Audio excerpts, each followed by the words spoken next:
Welcome to the Wednesday extravaganza. We are live. Oh yeah, Special Wednesday edition. yeah. The Freaking after JJ show on Clint's show, yeah. I which is posted a super show on cool. my YouTube. Everybody, go watch the movie American Made. Go watch JJ's show before this, and then tune in to us now, or listen later at your convenience. Isn't that cool? Total time loop involving Tom Cruise. Oh yeah, you said a lot of Tom Cruise this month. Ooh, we're learning a lot about Tom Cruise over there. Shit, you didn't want to know. Tom Cruise is a great actor. Great actor. Is he a great actor, or did somebody choose him as a person to be the great actor, and we'll make you look good? Because he's only 5'7", I've heard, and there's rumors that he wore stilts or platform shoes, and made Nicole Kidman wear flat shoes so that they could appear closer in height. I don't know if you heard that. She got excited after they got divorced because she could finally put on high heels again. She did this comedy routine like that. But anyways, did a great show there with JJ. Thank you, JJ, for inviting us on your channel. Yeah. Sabrina, JJ, Phil Cesaro. Whew, super brains. Clint. Yeah, Phil's got a high knowledge of that. Some of those names. I'm really bad with names. Mafia, government. He's well read on that. All those subjects. Ooh, every time he's on, it's what he said. Names. I'm so bad with names. I know. If I just get a computer, I can look it up in real time. Every single goddamn name. That's all you need to do. But I'm old school. I'm one of them old boomers that's sitting here writing things down with a pencil and a pen and shit, and then going looking it up. Kids are using tablets, and if I was smart, I'd be surrounded with that stuff. Maybe it's not meant to be because I'm an older generation. Yeah, maybe it is, maybe it isn't. Depends on. I try to stick with books with research because research and books. Definitely. I mean, it's you get a different kind of research when you strictly from go online. Online research can change at any moment, and people don't seem to be editing things much lately. There's a lot of misspellings and stuff like that, which is signs of not just bad researcher, but the standards are dropping in research, and so if you can't even spell things properly or put sentences together properly, or you don't have someone at least edit it before you release it, then it's a sign that they're dropping some critical points. Yeah, that's all. It's getting dumbed down. Maybe it's getting dumbed down because there isn't time to sit and dick around with your proper pronunciations. People are just like grunting. There's a problem. Yeah. There's something, I don't know. That's why writers have proofreaders and shit. It's not, they have autocorrect now. They have a fucking self-check program. You just push a button, it shows you every word you misspelled after you write a paragraph or two or three or whatever. Yeah. I'm just saying, there are easy methods put on every single phone, computer, laptop, that if you pressed one more button that said, check my spelling, it would rearrange your sentences for you. Won't make you look smarter, but at least rearrange them and show you every word you spelled wrong that the computer can tell. God knows autocorrectors are intimately involved in our life, because if you try to send someone a text message that says fuck on it, it will send duck every time. So if you ever experience that. Yeah, well, there's a thing where you can turn that autocorrect off on your phone. Well, then you look up and you're like, send this message, and you thought you were funny, and you actually look like an idiot or something. No one gets what you were saying. That's Yeah, the or if you type in downside a of name or autocorrect. something to try to look up some kind of research and And my thing, Google. yeah, you give them a wrong name because Google fills in the wrong name, send them some stupid misspelled name because autocorrect corrected it. But no, what's Yeah, going on, Clint? How you doing this evening? How's weather? Is weather hot or cold where you're at, or medium? What's going on? it Just was like curious. 60 degrees the other day. Now it's like 20. No, I Oh, think it's it's back like to 30 cold. some. Yeah, look at Back to we're getting cold. up. It's winter's over. I mean, it's okay if it snows more. I don't. Yeah, as long as power doesn't go out, I'm fine. So, I mean, even if the power went out, I'd still be fine. You'd be fantastic.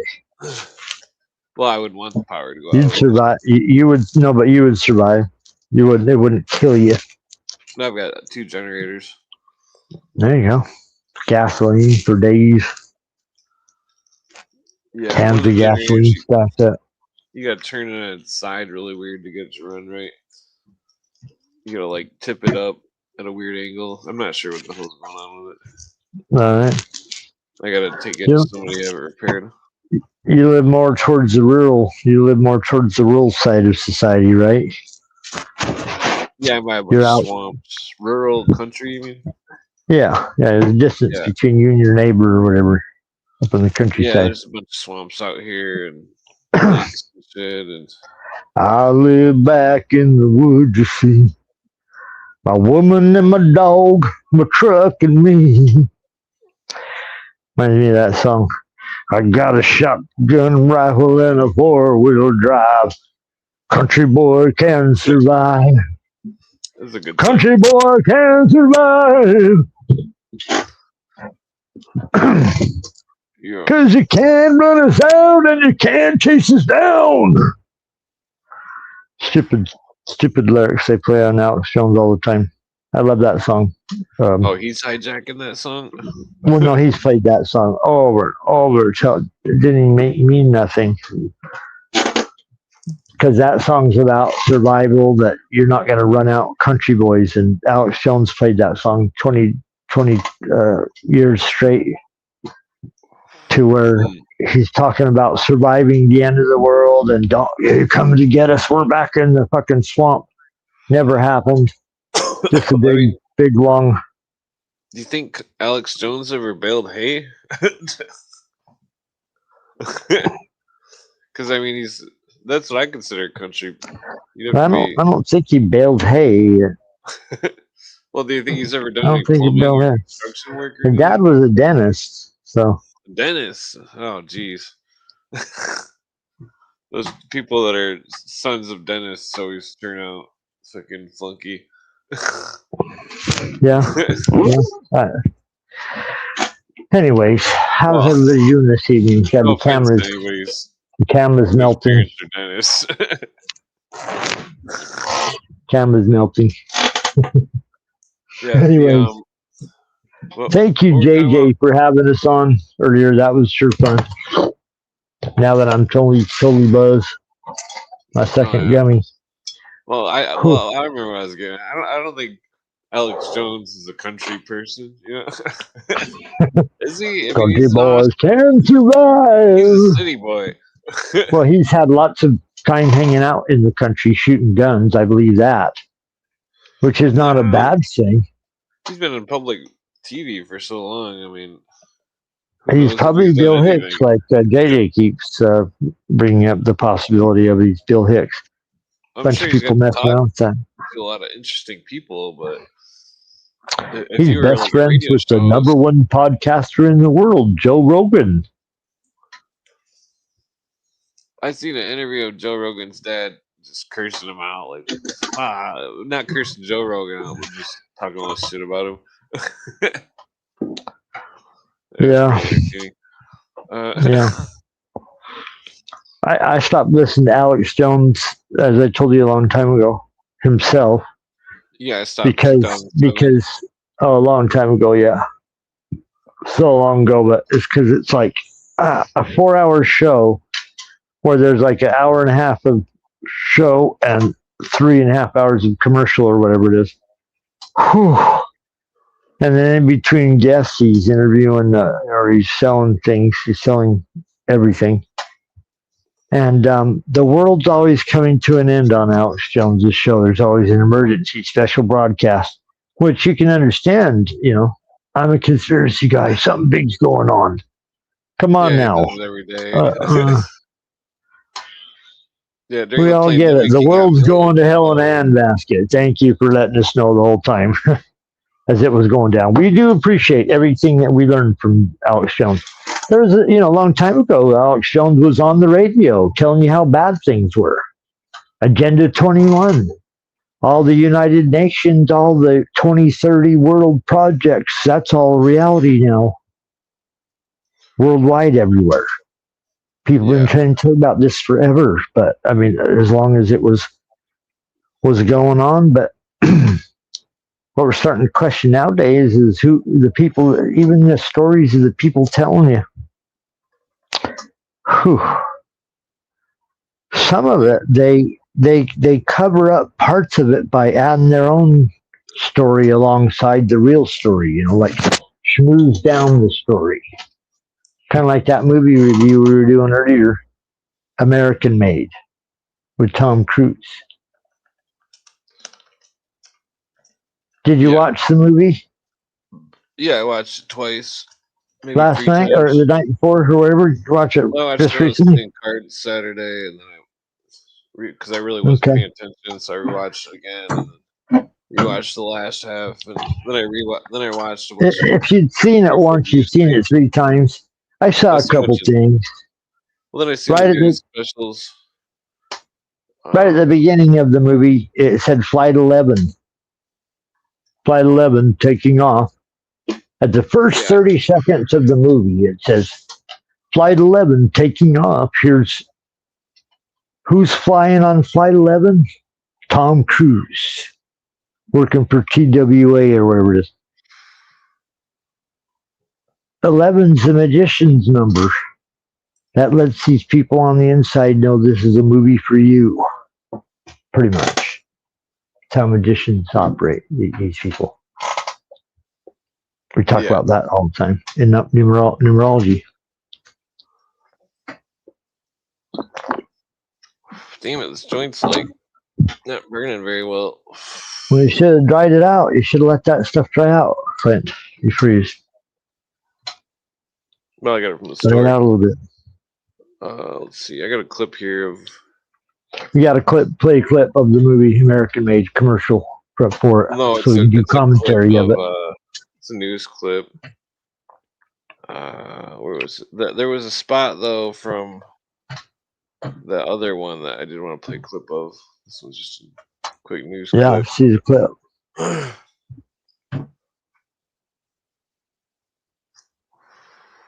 Okay, here it is. Wait, oh, sorry, I'm slow. Oh, you're all good. Slow's nice. There it is. Barry Seal News. One things I like about your show, Clint, it's relaxed. The pace is relaxed. Nobody's expecting anything, and so nobody's getting anything. Nobody's getting anything less than they expected because today, NBC's Brian Ross reports that Seal was about to testify for the government once again. Yep, perfectly. Authorities believe last night's machine gun killing of top drug informant Barry Seal was ordered by drug bosses in Medellin, Colombia, who sent 5 men to Baton Rouge to kill Seal. Seal's son, Barry Jr., one of 5 children, was restrained by police, who said the gunman had waited in ambush for Seal at a Salvation Army shelter, where Seal had been sentenced by a federal judge on a drug charge to do community service. Seal was a tough guy TWA pilot who got caught smuggling cocaine and became one of the most important and daring undercover operatives, infiltrating the top Colombian drug operations. In a recent interview, Seal said he knew he was risking his life. The old saying, if you can't stand the heat, don't work in the kitchen. I can take the pressure. It was Seal who posed as a smuggler and flew into Nicaragua and took these pictures showing Colombian drug dealers and Sandinista officials loading cocaine on his plane. Seal busted up the Colombian connection in the Caribbean country of Turks and Caicos, setting up a payoff meeting on videotape that led to the arrest and conviction of the country's prime minister. And Seal was scheduled to be the key witness against this man, Jorge Ochoa, the top Colombian drug boss, now in jail in Spain, about to be extradited to the United States. Authorities say the Ochoa drug organization was responsible for the bombing of the U.S. Embassy in Bogota last year, the assassination of Colombia's Attorney General, and now the murder in Louisiana of the man who was perhaps the most important undercover drug informant ever. Brian Ross, NBC News. Ever. The fucking movie that we watched last night shows Barry Seal bringing crazy motherfuckers here to the United States so they could be trained on acres of land that they were using in his name. He bought 500 acres, 1,000 acres of land, and then they told him, go down and bring Contra rebels here and train them. And then while they're here on his land, they're training Clint to go back there. And like the movie said, even the movie told you this, they didn't go back there. They couldn't find half of them, disappeared after Barry Seals brought them to America.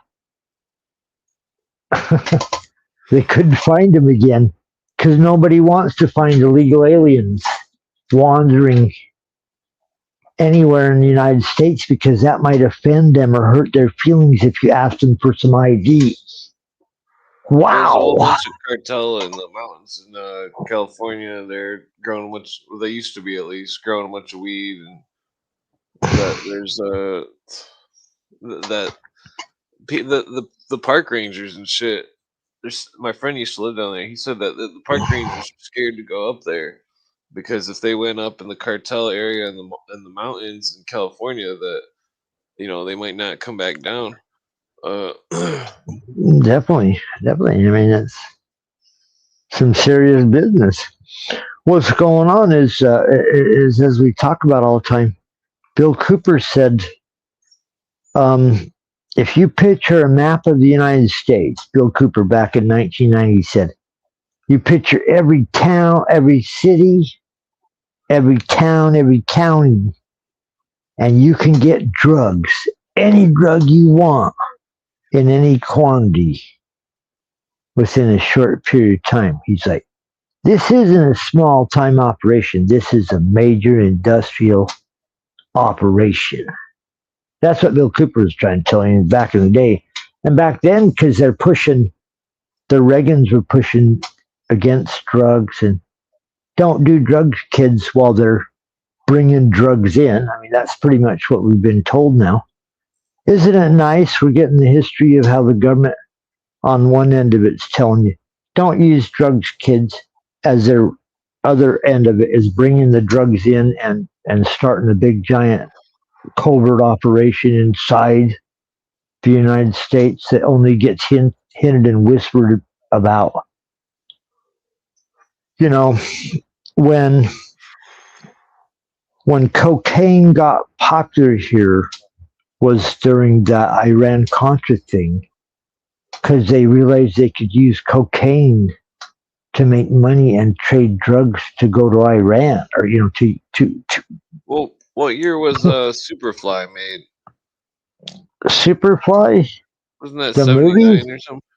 Yeah. The movie? I have no idea. You have to look it up.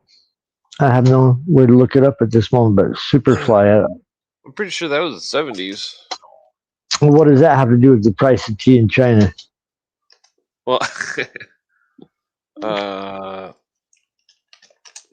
1972. Superfly. So okay. You've seen the movie though, right? It sounds familiar. Have Shaft in it? He had that horrible Cadillac with the Cadillac was nice, but he put these gaudy ass fucking round Mercedes type. It looked, they were like headlight, some kind of. You might have to bring up a picture of the movie, like a poster or something. All right, well, I'll bring up the car.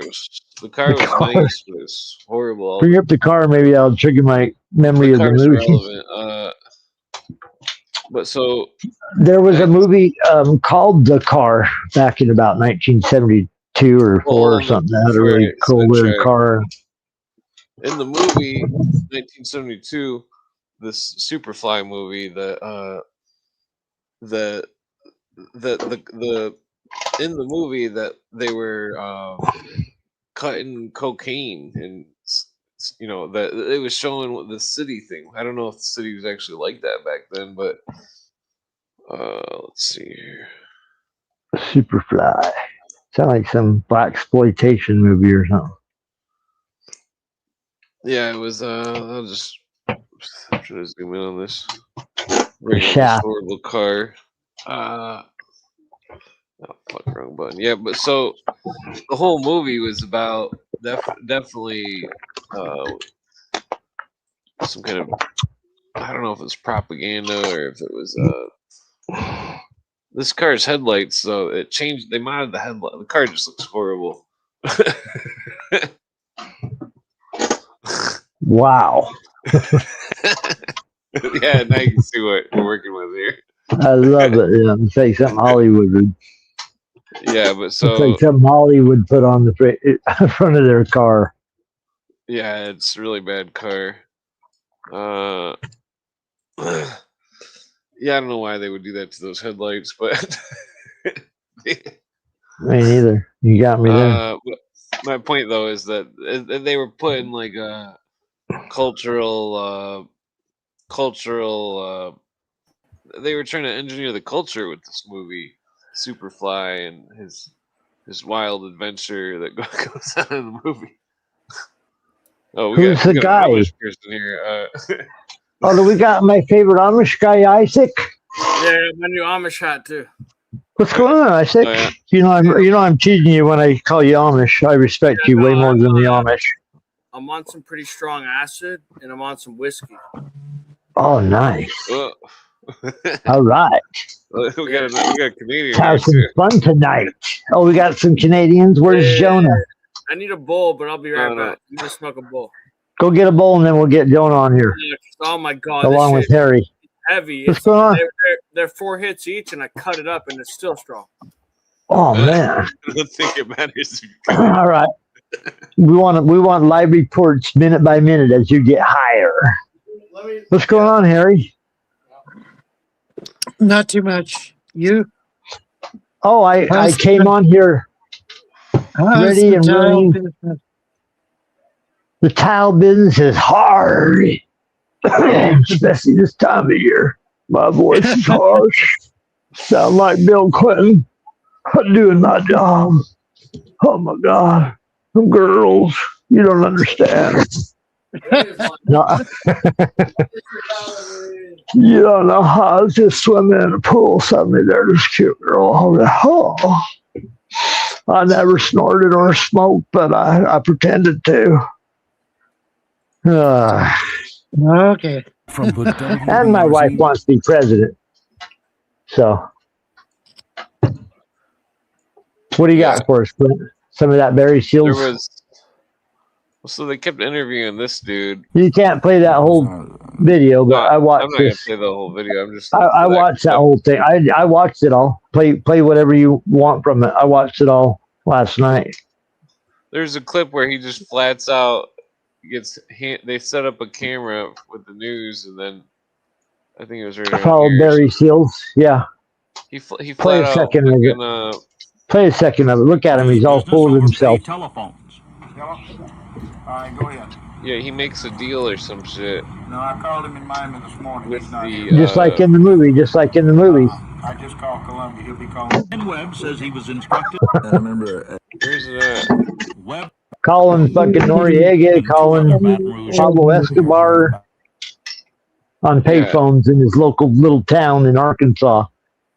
Got 4 payphones lined up, and you go to each one and have Pablo Escobar on this one, and then run down to this one and have fucking Noriega or some CIA guy on it. That's what he claimed, or the movie he was saying.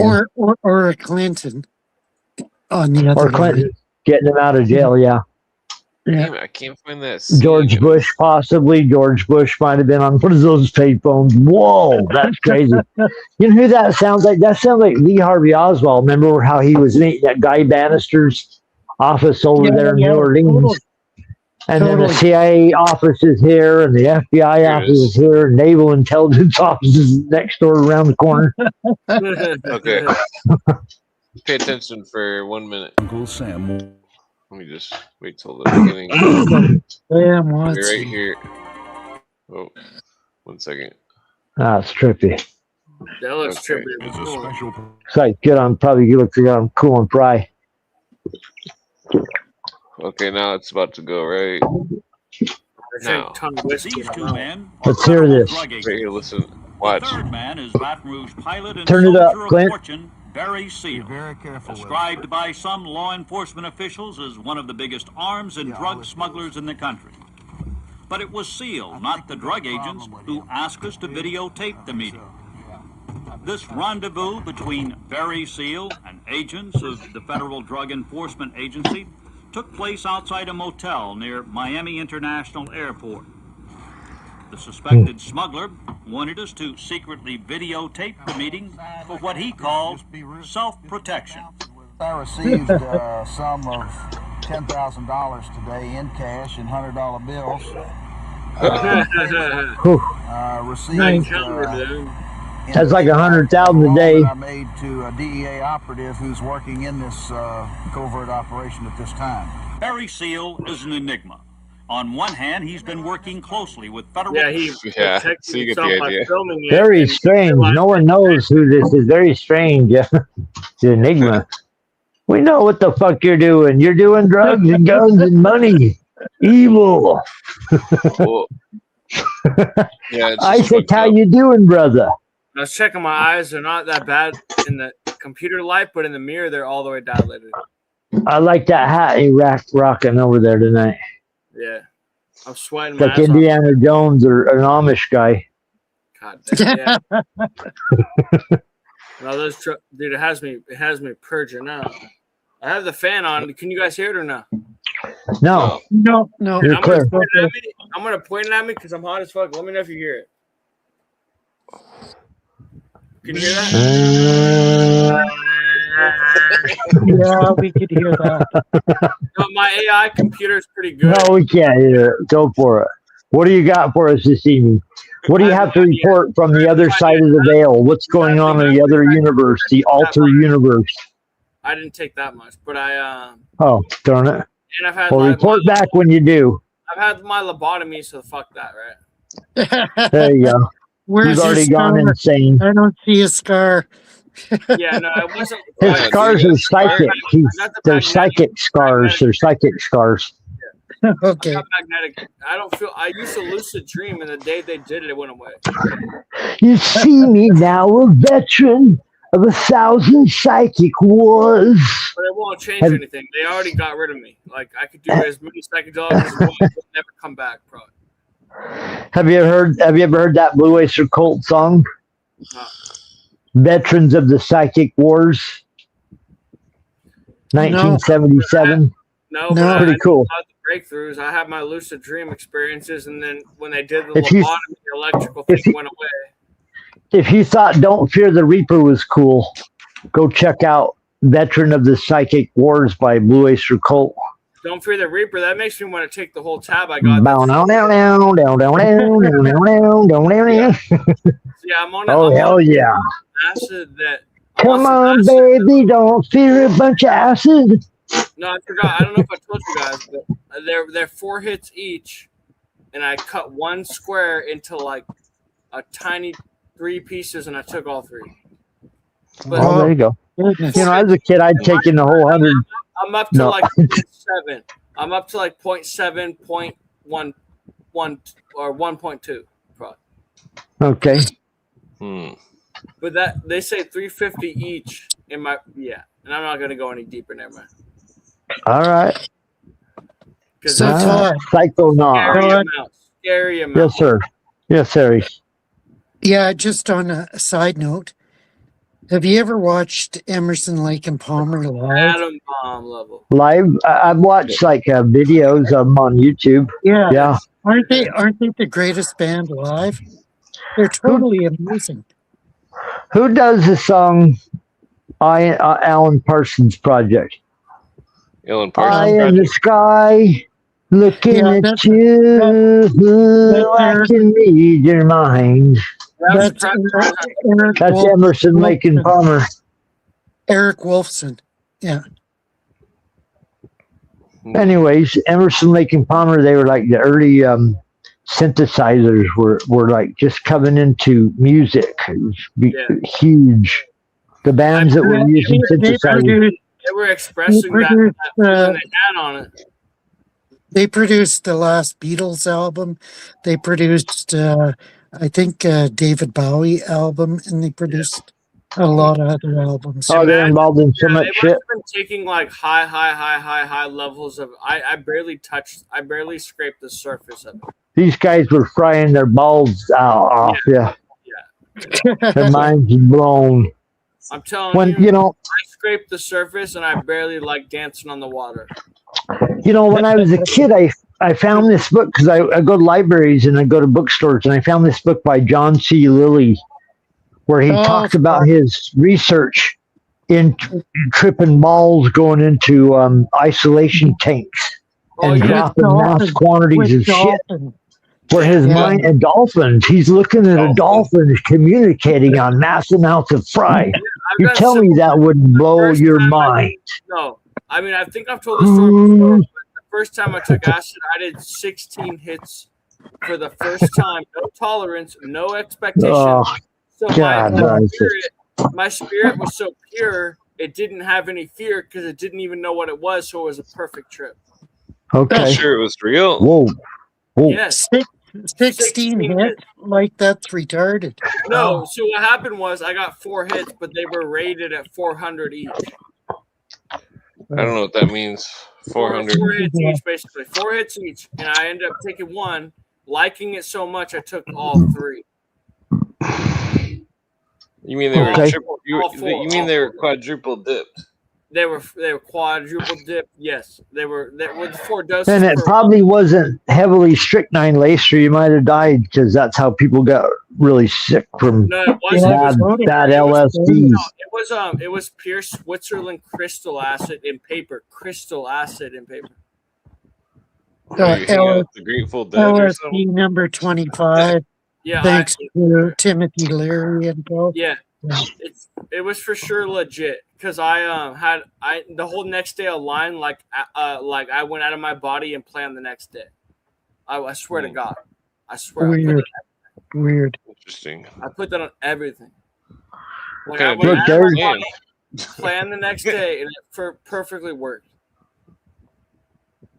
Hell yeah! Right on. Another successful drug trip. Yeah, exactly. Another successful. No one died or jumped out of a window. Yes. They didn't pretend they were think they could fly. No, I did. These old. Meditative. I believe I can fly. Yeah. Now these take some more right now. I'm either about to go to bed or take more. You know, in the 70s, at the same time that they're supplying LSD in the background behind the big flood of it, they're also putting out movies called Go Ask Alice, where they're showing like bad fry trips, what happens to people when they take LSD. Yeah, but that's while the government's bringing the drugs in, it's also putting out movies. This is what could happen to you, kids on drugs. And the people that did drugs realize that that's not what really happens to you. You don't think you can fly, you know. So no one buys any of your movies. You don't want to jump off a cliff unless I will say there's 1% of people that would want to see the other side, maybe. And people being tortured by the government. Yeah, no, give me here. They would be so curious about after death. So curious on this drug. They'd be so curious on this drug after death. They'd want to end it. That's the only thing I could see because I've had it happen to me. I'm so curious. Well, what happens? I'm ready. Blah blah blah. I have balls. Take me, Lord. Take me to heaven. I'm telling you. I the believe only it. thing I can do. And it Yeah, happens. I mean, it happens. People are weird, man. Yeah. Yeah. But I've done over, like 10,000 micrograms total my whole life. I never weighed micrograms because I never had a scale powerful enough. If they weighed them back, I've never had a fucking. I've never had an electron microscope. I saw one on TV though. Of course, I'm teasing. I said, you can buy a scale down at your local pawn shop if you like. It's close enough. No, but I don't know if it works on micrograms. No, we get gel tabs, and they're rated at certain micrograms because they. Yeah. We don't trip, so. Yeah, no one here's. I mean, someone out there, maybe Pablo Escobar's nephew, would love to know how you weigh micrograms. Well, I'm sure it has to do with the dilution of the liquid that they put into the gelatin. They dry it in the gelatin. There you go. Now you know Pablo Escobar's nephew. I could do it. The question is, who do you think's doing all that? Doesn't even bother me. I like it. Well, I mean, at the highest levels. There you go. Yeah, exactly. The highest levels from mad scientists, motherfucker. You wonder. Berkeley College. Yeah. I wonder. I really, really wonder. Never mind. I'm gonna say. I wonder. Wow, wonder. Like, imagine an atom bomb. I fried my mind with your drugs. I'm just saying the capability of an atom bomb. Imagine. Yeah, atom bomb always hangs over like the black cloud, scaring you. Do you actually believe in the atom bomb? Like, could happen anytime. Everybody get ready. So powerful that if we don't do what the communists tell us to, oh my god. I'm gonna go. Well, the whole. I think that there's some dangerous stuff going on in the world. You see that video of that meteor? Fucking the meteor moved direction. Clint said there's a video of a meteor minimum. It changed directions, and the meteors don't change directions. Excuse me. Was it a UFO? Was it a UFO or some kind of Chinese or Russian military thing? I would suspect.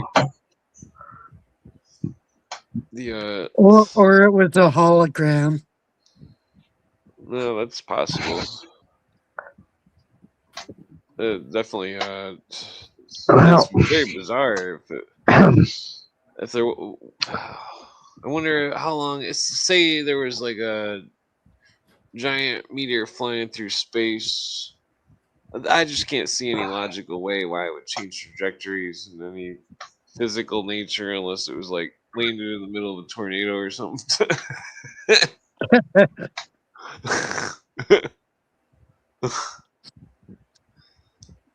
Yeah. UFO, tornado, and a Bigfoot. Okay. The Bigfoot jumps in the tornado to get to the UFO. Sorry, and the Hale-Bopp comet. Yeah. That's why when you see a Bigfoot video, you're like, okay, never, he's avoided a camera for 200 years now, but you caught him on this day taking a fucking lunch break. All right. Yeah, and that's why $6 Million Man was so hilarious when they had the Sasquatch on it. Yeah. Oh, did they? Yeah. That was that was one of the biggest episodes, probably. Yeah. I love $6 Million Man. Yeah, I remember that one. $6 Million Man was 1976. A great time in America. A great time in America. $6 Million Man was cool because 1976. People were patriotic. They painted every fucking fire hydrant red, white, and blue. They encouraged every person in every city across America And then they also drove a thing called the Freedom Train across America from one end to the other that had the original Constitution in it. And you could show up that summer and see it in glass on a train that traveled back and forth across the United States. They were big about the Constitution in 1976. Big about the founding of the country and, hey, why you should love this place, not why you should hate it. The same year, though, they had the Declaration of Interdependence that the socialists were stringing up. Yeah, totally. Right And that was our downfall. Yeah. Yeah. Yeah. I'm just saying, 76 was a good year. I think Blue Oyster Cult was rocking the charts with "Don't Fear the Reaper," and then Kiss was big on the charts with "Dr. Love." They call me Dr. Love. One of the baddest songs ever played. Whoa! I'm just joking. And ELO was ELO was huge. ELO was huge, man. That was the biggest band. That was probably #1 band at the time. Do you want my love? Woman. America movie. Do you want my face? I need it. Fuck, that song's cool.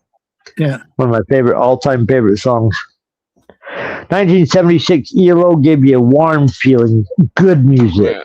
Yeah. They don't even make fucking romantic songs anymore, like ELO. They do songs like "Hello, I love you." They don't do songs like that no more. Silver Lake, Bob Dylan. They're probably written by Emerson, Lake and Palmer, heavily influenced, but Bob Dylan probably was hanging around in the background in the shadows going, if I was singing this somewhere, do you want my love? I need it. Oh. Hey, Todd. Thinking back to Dr. Hook and Sylvia's mother said. Dr. Hook. No, do you think that influenced ELO's Telephone Line song? Probably. Yeah, I think so. Yeah, Dr. Hook. Hook. What was their song, Harry? What was the big song they did? Well, Sylvia's mother said. That one, but what was the other one? The other one, the more poppy one. Oh, the cover of the Rolling Stone. No, the big fucking one that Dr. Hook did. God damn, somebody help us out with Dr. Hook. Their #1 pop song was... It was cover of the Rolling Stone. Yeah. God damn it, Dr. Hook. Come on, help us out, chat. Dr. Hook. Is that Captain Dr. Hook? It was a big band, Clint, in 1977 or 76. Yeah. Dr. Hook. If you can't name the song, I can't sing it.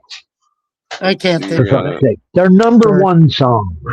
God damn, you guys are no good at music trivia. Sylvia's mother and cover of the Rolling Stone. I mean, I love the Sylvia Mother song, but I got to hear the other one first to get my voice in. Put my voice to that tone. It's a big song that played at every skating rink. I don't know. Oh God! You guys are no good at music. You don't help me with these. Shit! Fuck off, Todd. I know their 2 greatest hits. That's Marie Laveau. Can anybody access a computer? Is there anybody can? Well, I can read off the titles. Was it the We first lost song you said? Isaac, man. He's like it blew his mind. If you just look up Isaac's like, I'm out of here, man. These old fogies. I'm in the future. Isaac's in the future, blowing through. He's like over at CERN. You see what they're doing. Not too much. Just enough. LSD. We love Isaac. I love Isaac. It's weird that he walked away from the camera and then somehow camera. No, I always love Isaac. He tunes in, keeps tabs with us. As he's taking tabs, he keeps tabs on her.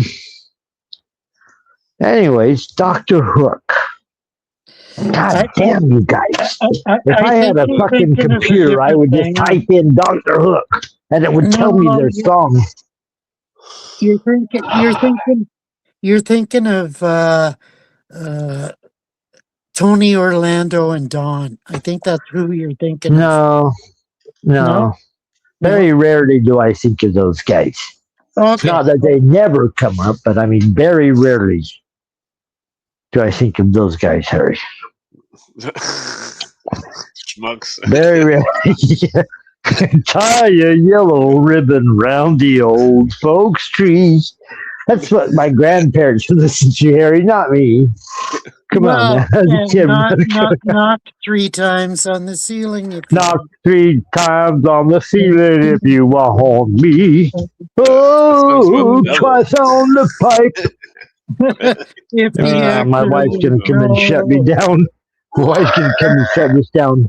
Whoa, knock 3 times on the ceiling if you want me. Sorry, I brought them up. Sorry. That's people living in apartment buildings. Knock 3 times if your husband leaves tomorrow. I'll come upstairs, have an affair with you. That's horrible, man. Music was real back then, I guess. But pretty sad that that's what passed for music, yeah. Anyways, a damn Dr. Hook song. Have you looked up Dr. Hook, anybody? I looked it up. I didn't see. Fucking, what's their number one song? What's the number one song? Just type it in, someone. I tried to. It was number. No, you didn't try to. You were smoking a joint over there. No, I put my joint out. It's got to be cover the Rolling Stone. That's got to be the number one. Yeah. The cover of the Rolling Stone. That ain't it, Harry. Sorry, buddy. Sharing the night? No. Yep. Sharing the night together. Oh, yeah. Would you like sharing the night together? Yeah, that wasn't a top 10. That wasn't the top 10. There's one other one that you're just not. Well. They had a huge one and disappeared. Big hit. Big hit. There you go. If I had a goddamn computer, I'd pull up Dr. Hook top 10 songs and tell you that right there. I got stoned and missed it. No. Okay, I'll do it. Shit. Jesus Christ. Is there anybody with a goddamn computer around here? Well, there's so many articles and shit. I'm looking. It's a song list. Top 10. Just look up Dr. on Hook songs. Wikipedia. Wikipedia. Number one. Number one song. That says the number one was "Sexy Eyes" for the song. I remember. What? Sexy Eyes. It says on Culture Sonar. No. Maybe in Canada. Is number one. That was the Billboard top 5, number 5 on the Billboard charts. What else is there? Anything else? To name one other song? Two. I'm looking them up. When You're in Love with a Beautiful Woman. Oh yeah, that was a good one. Yeah. I don't know anything. Yeah, that was a good one. When You're Alone. Sharing the Night, Sylvia's Mother, the cover of Rolling Stone. Let's see. Yeah, I'm not sure. A Little Bit More, 1976. Did that sound familiar? Yeah. I think you're totally Sylvia's Mother. Oh, Carry Me, Carrie. Green Eyed Lady. Only 16. Wait, I don't think. Are you talking, Todd? I don't know if I can hear you. Wait, I can't hear you. Yeah. You can't hear me? I can't hear you, Todd. Oh, Todd's out. Yeah, I've gone through all their hits. Can't hear you. None of them are showing. I think his battery died. None of them are showing. Well, he's talking, and we just can't hear him because. Sylvia's try to mother. wave at him. Wave at him and point at your ears. Sylvia's mother, Carry Me Carry, the cover of the Rolling Stone, Only 16, Sharing the Night Together, When You're in Love with a Beautiful Woman. That's about it. That's point about at it. Your ears. No, ears. Point at your ears, Harry. Oh, where'd time go? Well, I think his battery died. Yeah, I don't know if maybe. he's returning or. Yeah, he's mistaken. He's thinking of another group, I think. Yeah. He's thinking of Three Dog Night or what's that other band?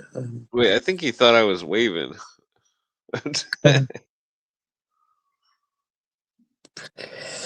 Yeah, he's thinking of somebody totally different because I mean we've covered all of Dr. Hook's hits. So, yeah. I don't know.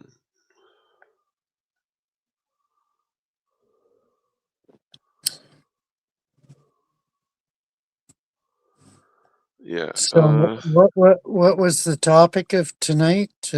Something extravaganza? I just came on to hang out with Todd for a little bit. I'm just pretty burned out from already going on JJ's. My back's been hurting. Oh, fucking. Is JJ still possessed by the Process Church? Damn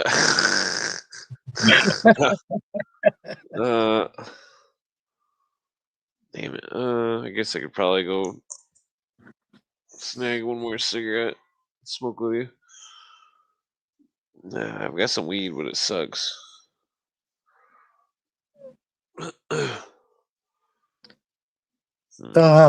Todd will show up again. I think he thought I was waving. He probably took the dead earphones as a sign to go to sleep because he's got to wake up for work in the morning. Oh, nope, he's back. He still works 9 to 5? Oh, there he is. Ooga chaka, ooga, ooga, ooga chaka, ooga, ooga, ooga chaka, ooga, ooga, ooga chaka, ooga, ooga. I can't stop this feeling deep inside of me. Girl, you got me thirsty for another cup of tea. When you hold me in your arms so tight, you let me know everything's alright. Yeah, I'm hooked on feeling. I'm high on believing that you're in love with me. Man, you guys are no good. You guys are no good at helping anybody for any song or any help. Because that was Dr. Hook's #1 fucking song of all time. Hooked on a feeling, and not one of you mother suckers could help me with that piece of music trivia. So you guys are no good. If Jonah was here, he could have told me exactly what song that was. Harry, don't choke on the chicken bone over there. Other stuff. Hurry, try not to choke on the chicken bone. That wasn't Dr. Hook. That wasn't Dr. Hook. No, it wasn't. Who was that? It was Blue Swede. Blue Swede. Blue Swede. Hello? Blue Swede? Look the fucking thing up. Get the fuck out of here. Man. Look it up. Look it up. I just did.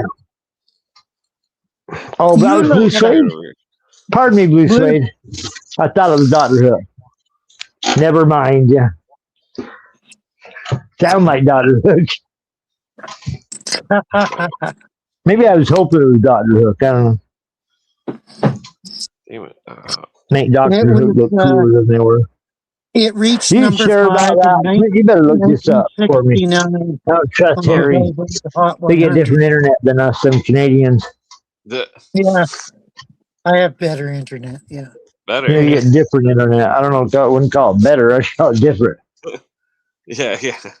Well, look at what the Canadian internet did to Jonah.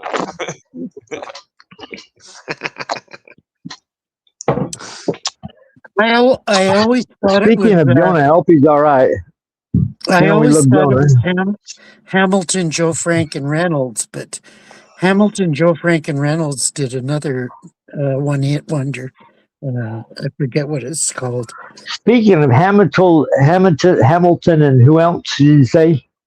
Joe Frank and Reynolds. Joe Frank and Reynolds. Where's Sabrina? Did Sabrina not? Did Sabrina not cross over with us after JJ's show? Where's Sabrina? I just wondering. Sabrina out there? Sweet. Oh damn. After JJ's show, that was pretty hot show though. Pretty cool. Well, the movie was intense. I mean, it was bad. Well, just letting everybody know is, letting you know your government is telling you drugs are bad while they're helping people get them in and wondering why everything's going bad and telling you one thing, doing another. Who does that? Yeah. We're with the government. We're here to help you. I seen a now bend over. Bend over. No. What should we discuss? That's not music. Okay. Not music. Okay. Unless we're discussing Black Sabbath. No, I'm joking. No. All right now, I love you sweetly. Down. Love you sweetly. Down. One of the baddest. I love you sweetly. Well, I mean, like Ozzy pushing the drugs. Oh yeah, baby. When Ozzy comes out with Black Sabbath, that first or the second record, Fairies Wear Boots. Oh, fairies wear boots, and you gotta believe me. Down. No, down. Ozzy sucks. Their second record, Fairies Wear Boots. Psychedelic trip. I tell you no lies. All right, yeah. You don't think they're seeing fairies? They're seeing dwarfs. They're seeing midgets. They're seeing visions on the LSD, on the drugs. Yeah, totally. And Ozzy sucks. So. No. Ozzy sucks. Many Ozzy fans would argue with you. I don't give a shit. Ozzy likes Motley Crue though. He likes all the bad rock. He likes all the bad heavy metal. Yeah, all the shit no. Oh, Cinderella. My tape fell out of my cigarette. Shake me all night. I said, shake me, shake it, don't break it, baby. I loved Wasp. If you want to get into cheesy heavy metal, Wasp was so cool. No thanks. No thanks. Harry, you need to live on the wild side a little bit. No, I don't. Punk rock. You listen to some punk rock. Emerson, Lake and Palmer was my epitome. Yeah, so you're like an old fogey when it comes to music. Heavier, more modern. You didn't like Metallica. You didn't like Tool. You didn't like. No. Kiss. A huge Tool fan. Kiss. Well, I only liked. I liked Ace Frehley's album "Back in the New York Groove." That was good. I love that song. Back in the New York groove. Man, everybody's at discos, at the roller skating rinks. So cool. 1977 or 78. Yeah. Kiss was so big in 76 that the record companies made a deal where they let every member put out their own record. Yeah, and each member of Kiss put out an album. Gene Simmons, Ace Frehley, the other guy, Paul Stanley, and the other fucker. Peter Criss. Yeah. And so each one of them put out a record, and the biggest one of those solo records was extravaganza back in the New York groove. Yeah, totally. Totally. It was totally cool. Too cool. Yeah. Yeah, he was a guitar.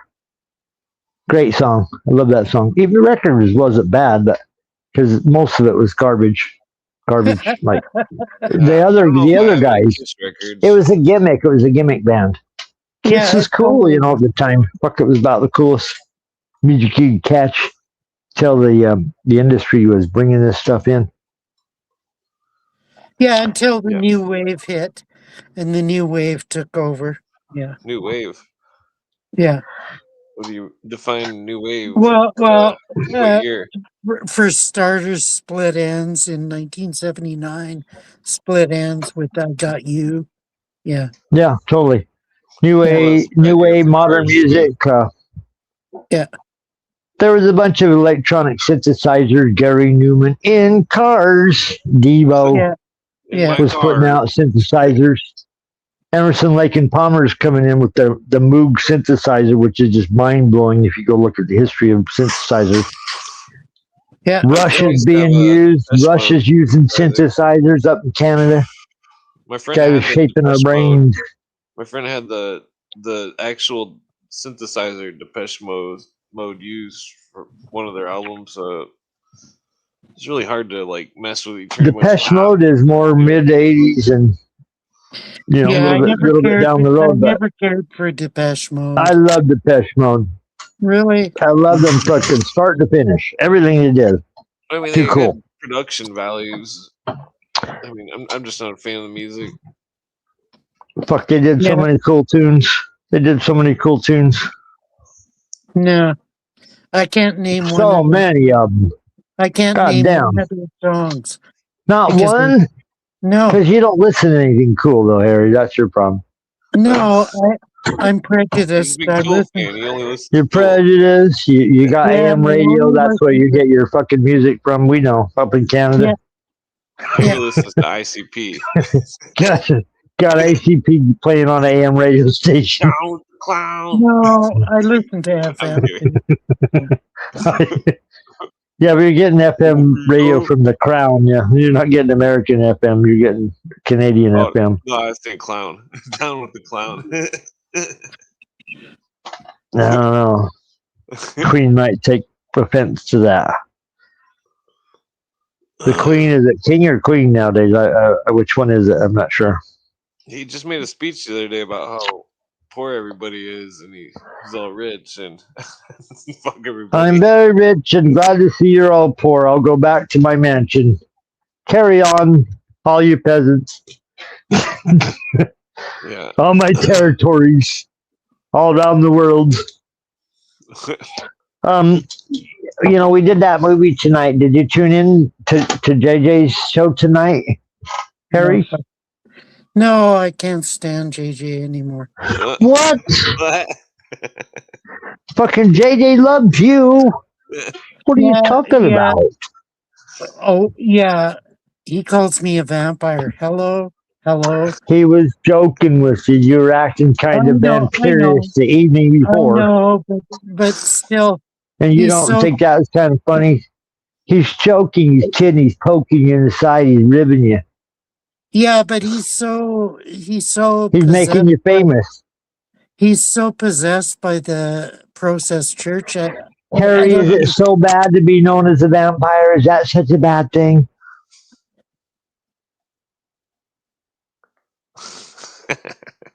Yeah. It is? Okay. I'm trying to think of that vampire from I thought vampires kind of cool. I don't know. Is vampire cool? Nah, I don't like vampires. Yeah, but not that we don't, but we like you. It's just a fucking joke. It's a joke, Harry.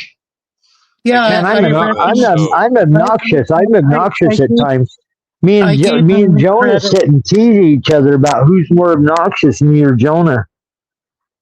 Yeah, I gave him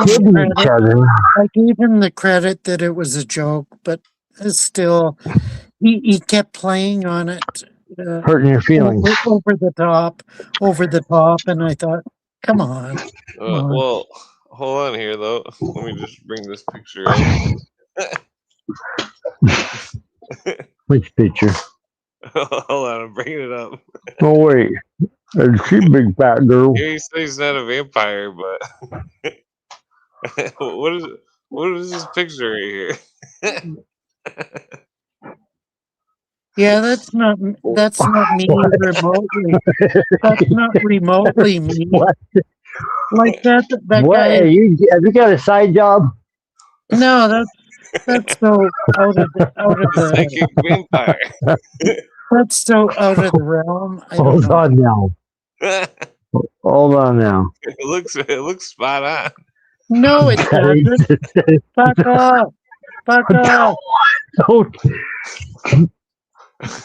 That is not Harry. That's obviously a distant cousin or maybe your nephew.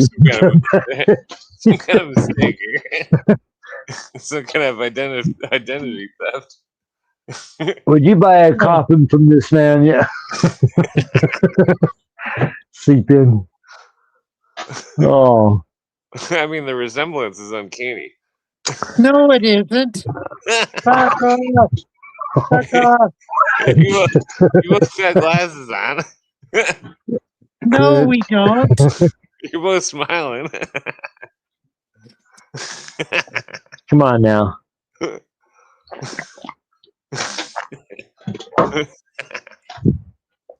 Come on now. I'm pretty stoned. JJ's teasing you.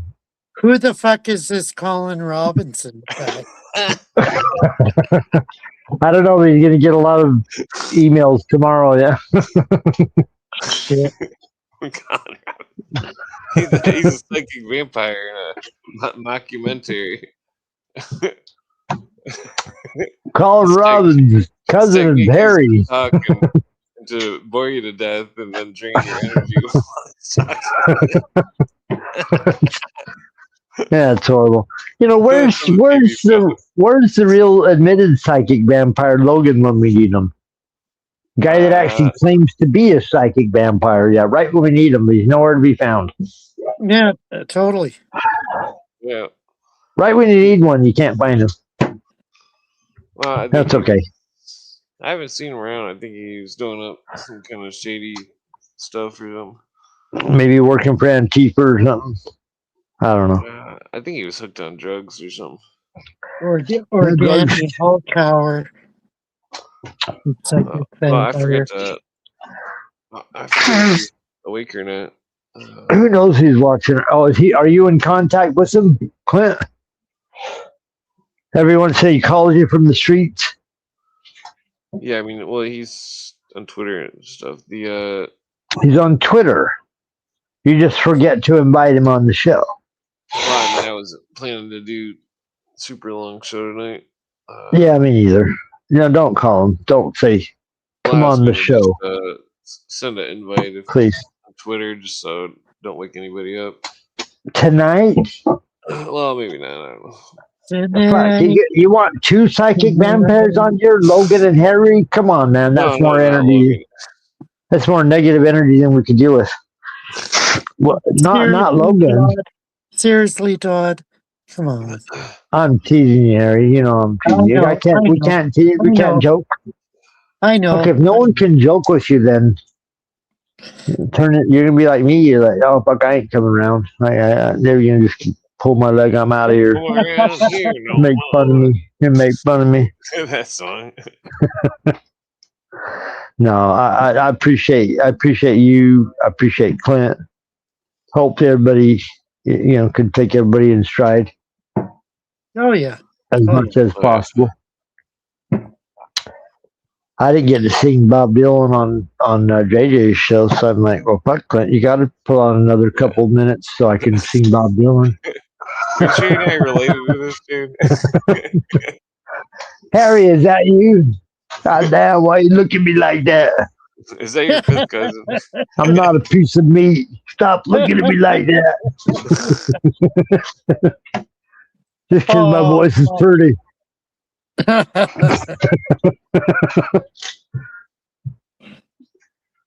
It's all fun, Harry. Right? Till someone gets killed or their eye gets poked out.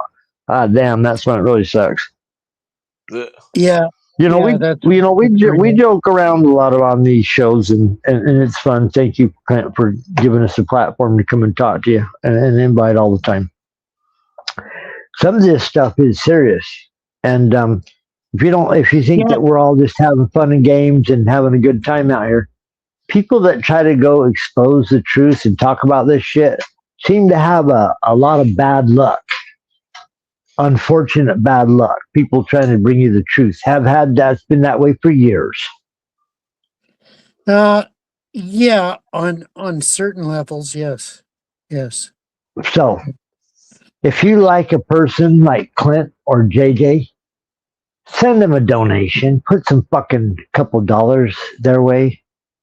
If they've entertained you or brought you 1 ounce of comfort in any way, shape, or form, this is not fucking Alex Jones. There's no funding here. These people are putting on their own show and inviting us all on it.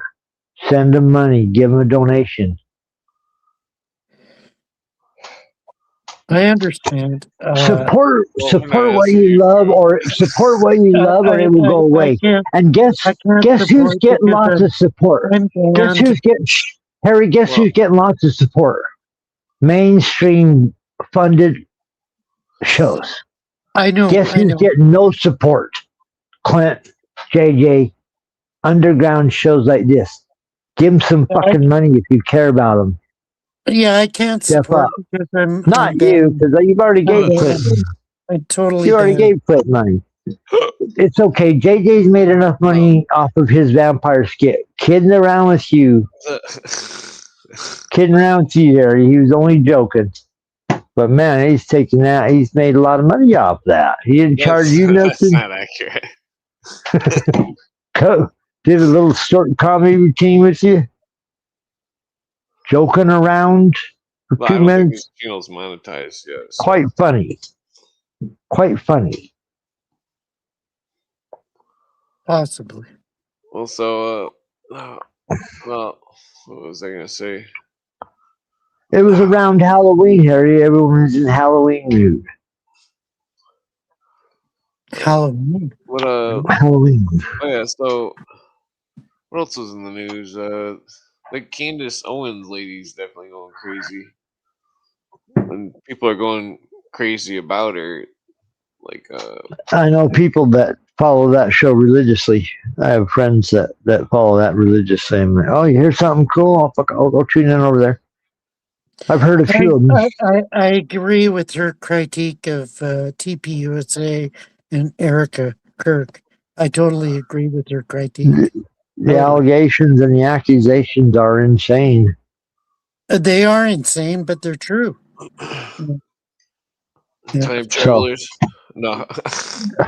Might as well be the way they're manipulating our world with their machinations.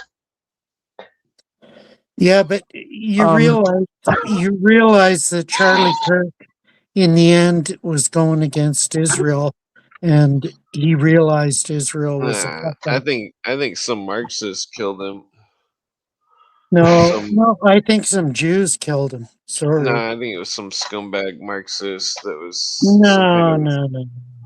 I don't necessarily think it was the guy that they caught, or if it was, then he's definitely a scumbag Marxist. Yeah, totally. He was he was the what's his name? Lee Harvey of the issue. Self-sacrificial empathy, where they like, oh, that person, he mentally hurt people by saying no to them or something, you know.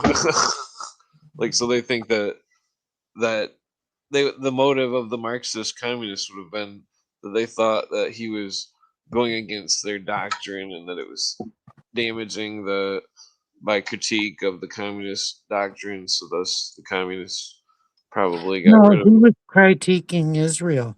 Totally. Yeah, well, that's what they. Yeah, that wasn't his main. Yes, it was his main. Yeah, it was his main agenda.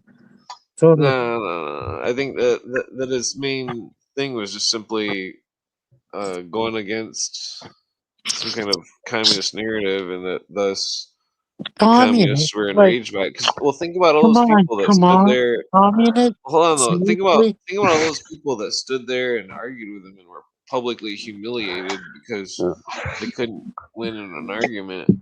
And those Clint, types of Harry, people would. I gotta sign off. I've been told by my handler that I've said too much. Your Literally handler. put my life on the line. And I said, like, you said enough. Yeah, you said too much. Of course, Okay. I'm joking. I'm kidding. But I do have to drop off. But man, I always love to show you guys. Clint, if you haven't seen fucking Charlie Kirk changing his position about things right before he died. Yes. If you believe that he was shot in the neck with a 30-06 and the bullet bounced around in his rib cage because he drank a lot of milk. If you believe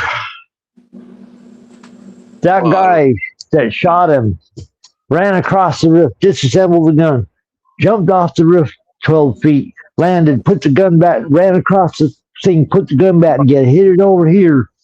He's a confused young man that has a thing for a guy that dresses up as a furry. If you believe all that, if you believe the largest sealed, that was there, 3,000 people can say anything about the case. If you believe there's nothing suspicious about that, doesn't mean Israel did it, but Totally, Dodd. You're on the ball this time. Totally. Well, there's parts that half the country's going nuts, or at least 1/3 of them listen to the weird Erica Kirk connections put out by Candace Owens. I mean, look at Erica Kirk's history.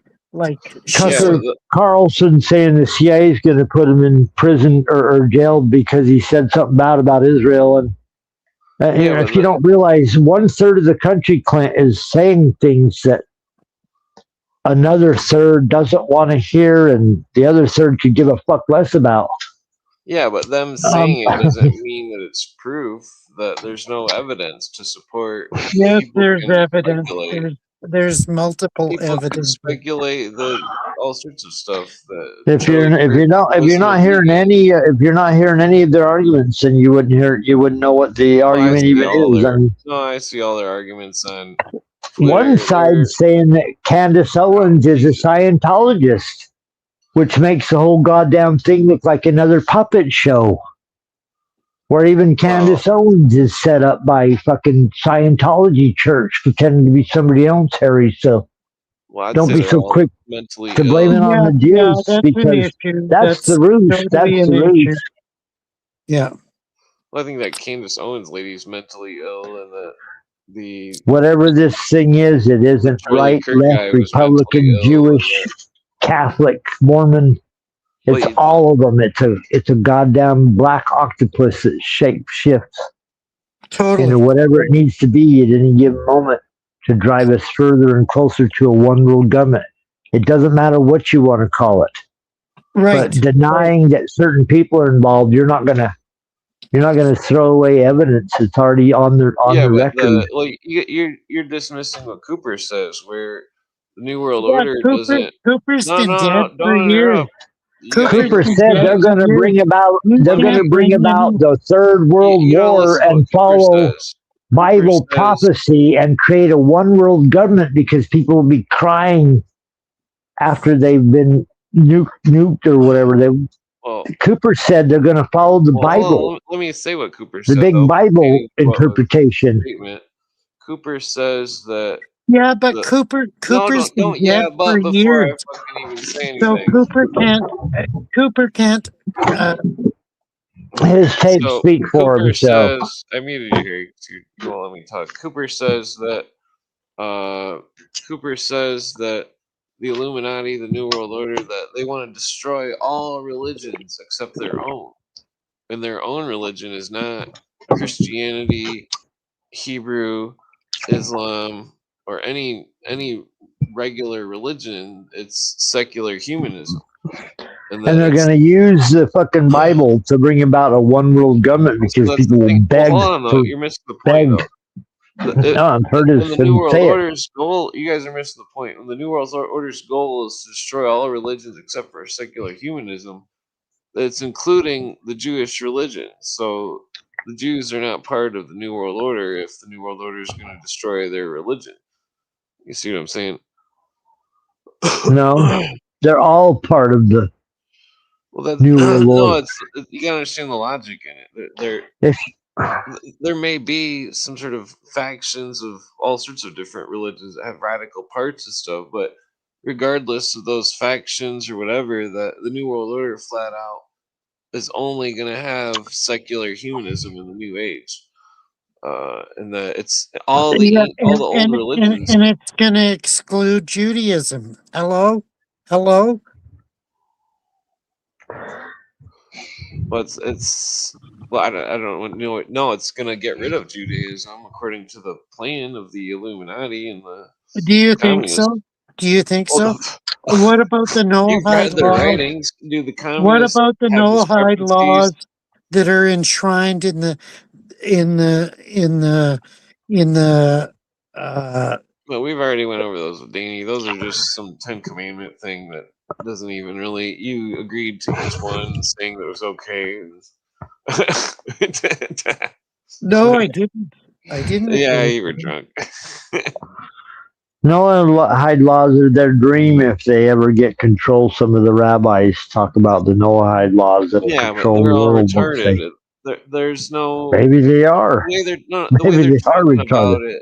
The way they're talking about Careful, it. Clint. You sound anti-Semitic. They're misconceptualizing what it actually is. Imagine if you were to believe in the 10 Commandments. You're not going to force somebody else to believe in the 10 Commandments. It's just part of their religion. You're not.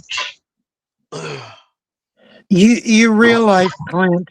You realize fundamentally, Clint, that the rabbinic Judaism of modern day Judaism is nothing to do with the Old Testament. Nothing to do with it. Nothing. Well, those are some big claims. I mean, without any evidence not to support it. That's not fake.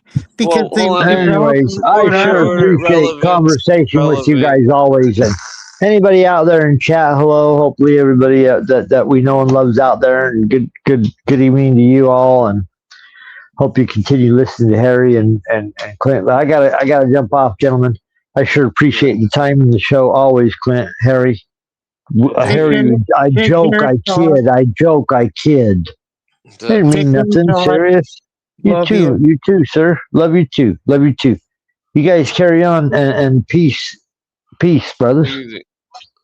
All right.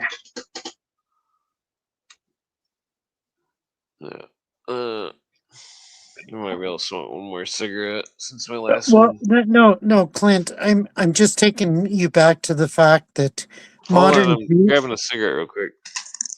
Yeah, modern Judaism is nothing resembling Old Testament Israelitism. Modern Judaism is based on rabbinic theology. It's based on the Talmud. Okay. It's based on the Kabbalah. Isaac Kabbalah is not bad. You guys are demonizing anything you don't understand. It's totally bad. It's definitely based on Neoplatonic theology. Like it's bullshit. No. The Kabbalah is ancient. No, it isn't. It may have only. Well, no, you don't understand. It's just like you guys saying Freemasonry is an ancient. Freemasonry is ancient. Well, yeah. If you want to go back to Babylon, yes. Well, I'd say the pyramids are before Babylon. You think so? Oh yeah, definitely.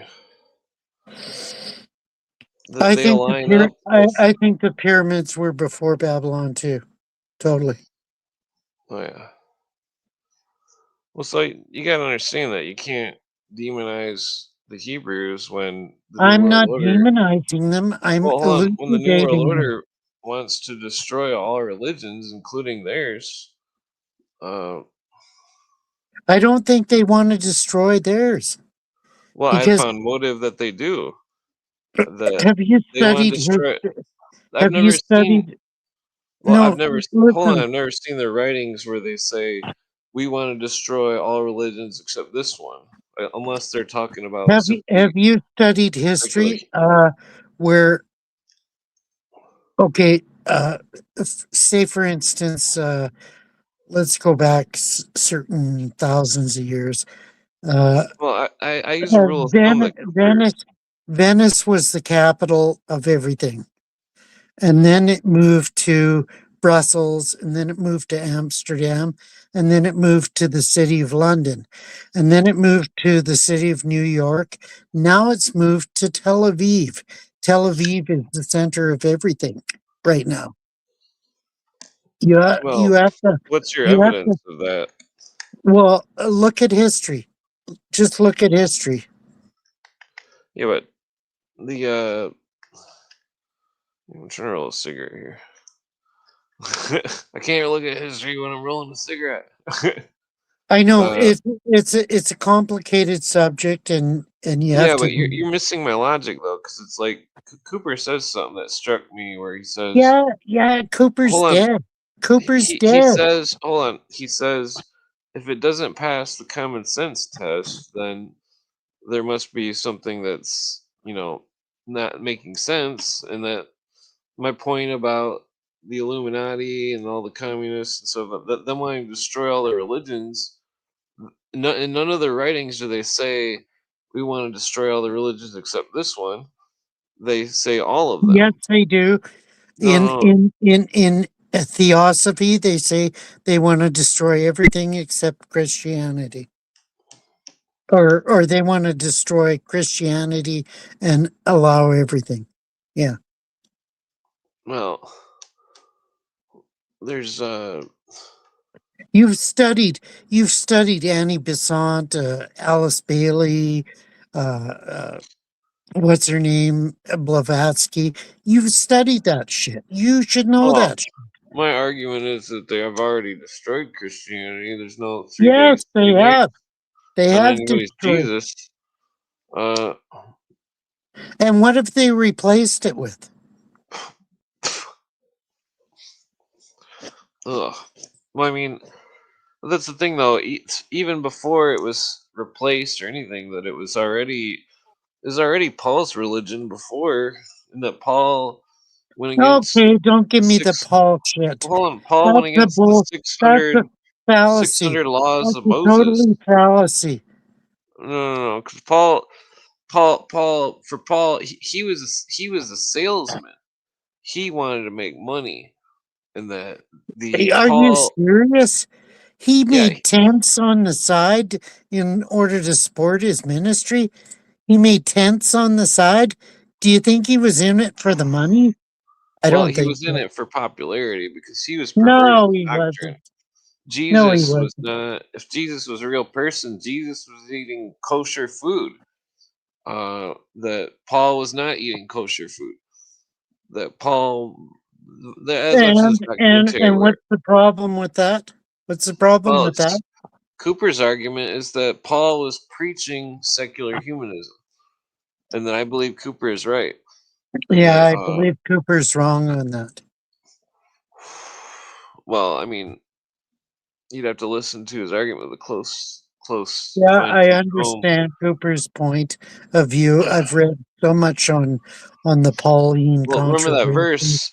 Let me bring up this verse real quick. Damn, why does this? Let's see why.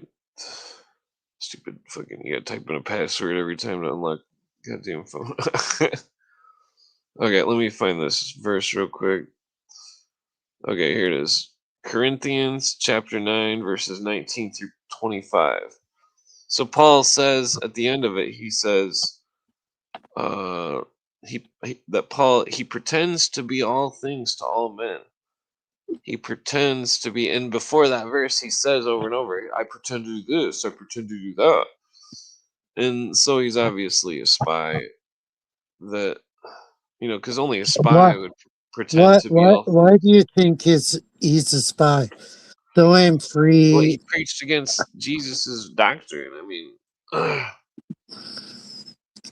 Though I am free and belong to no one, I have made myself a slave to everyone to win as many as possible. What's that got to do with anything?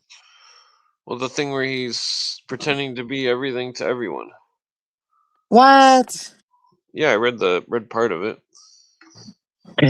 What does that mean to you? Well, think that's what Bo Gritz would do. Bo Gritz would pretend to be a Mormon. He'd pretend to be a Protestant. No, that isn't what he's talking about at all. Well, Read that's it in context. Read it in context.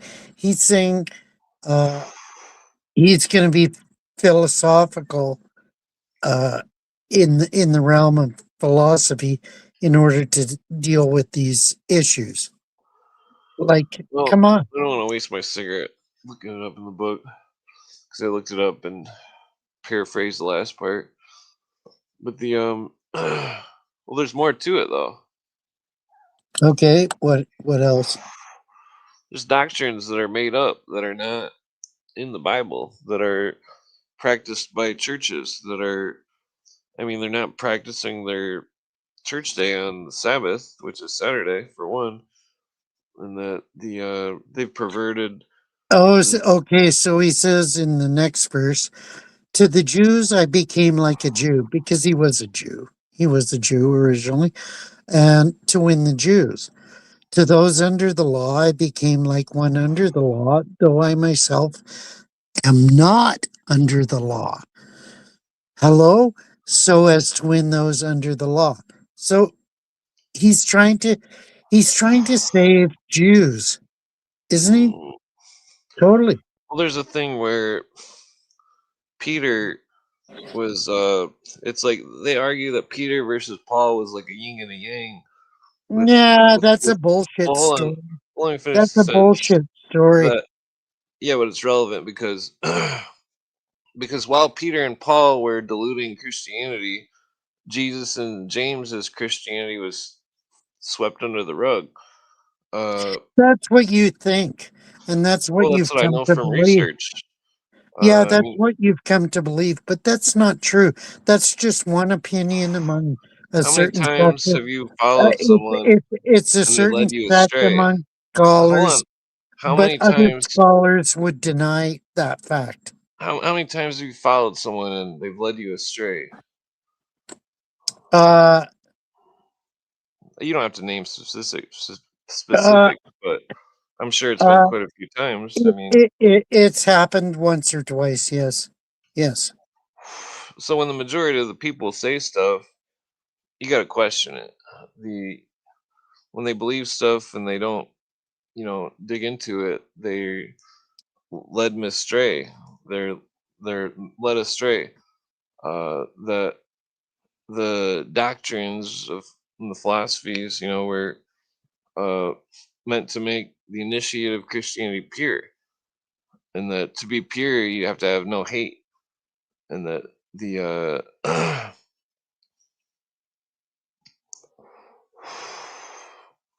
damn, I need to quit cigarettes.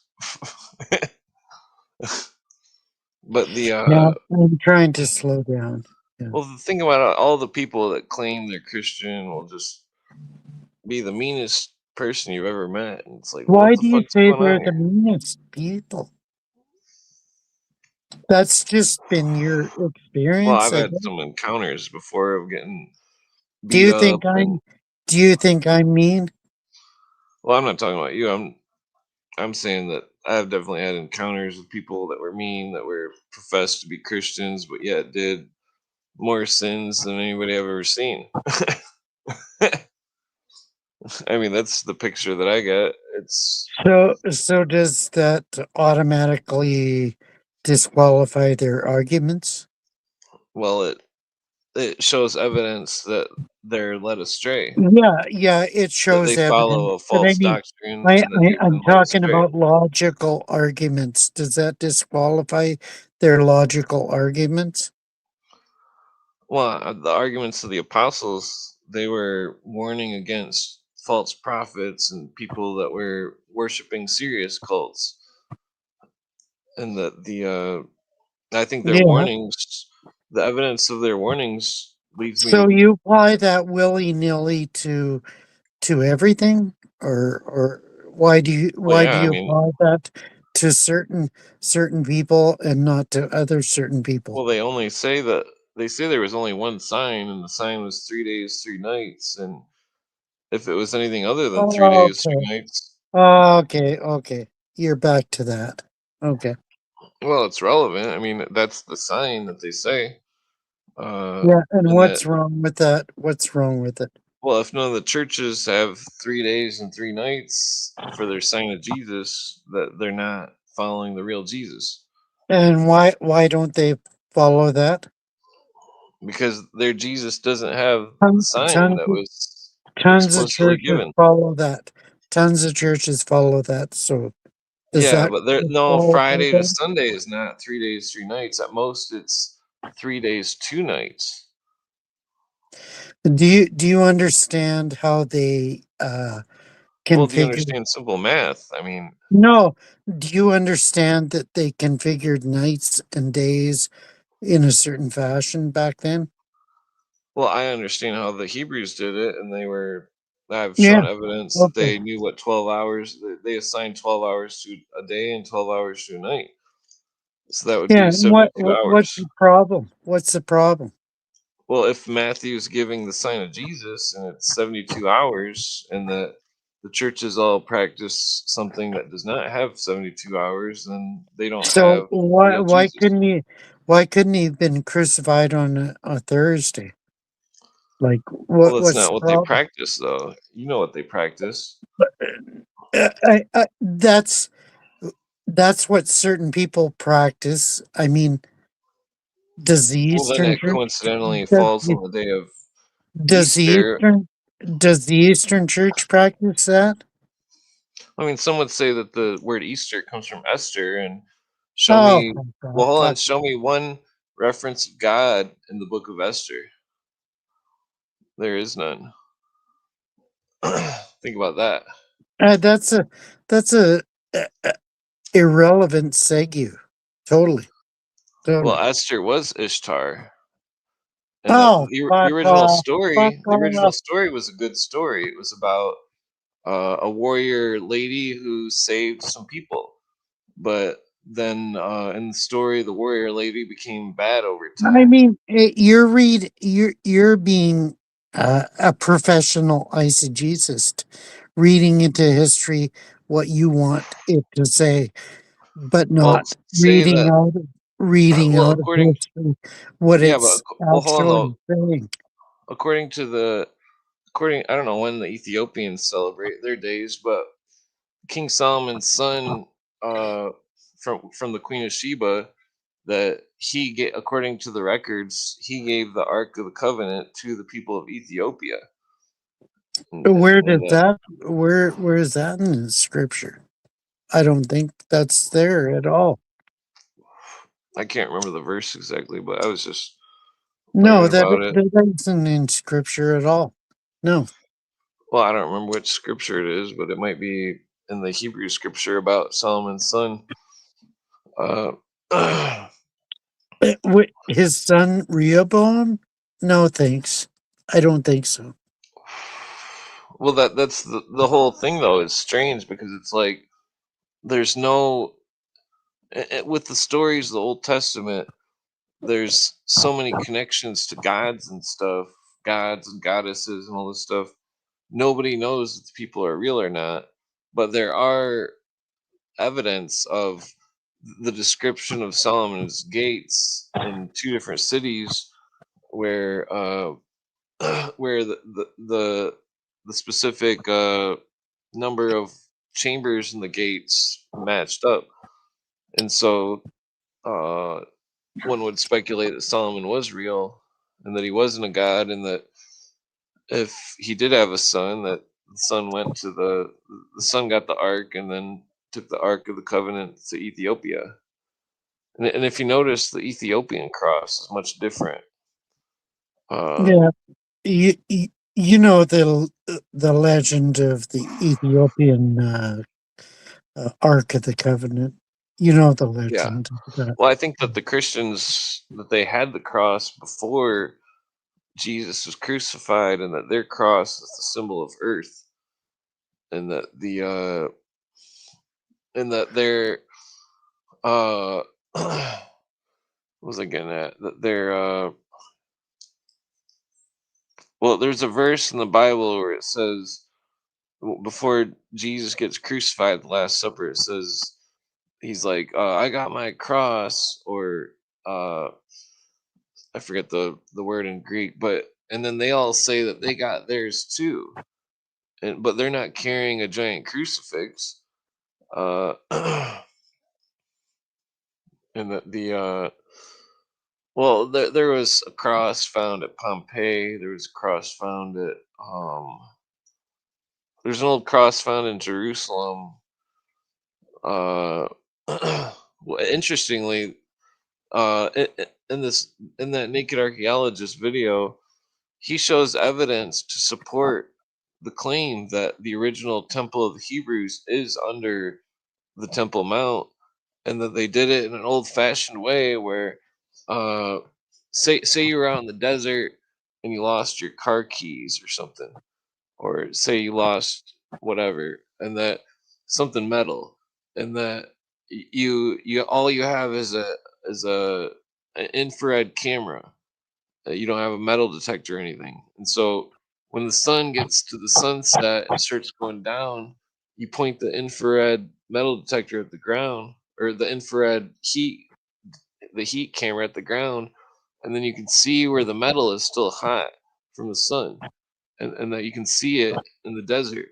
But so they took this on this documentary, and they pointed it down to the courtyard where there's just a bunch of grass, and that it showed the old footings of the temple that was under the Roman temple. Doesn't that sound speculative?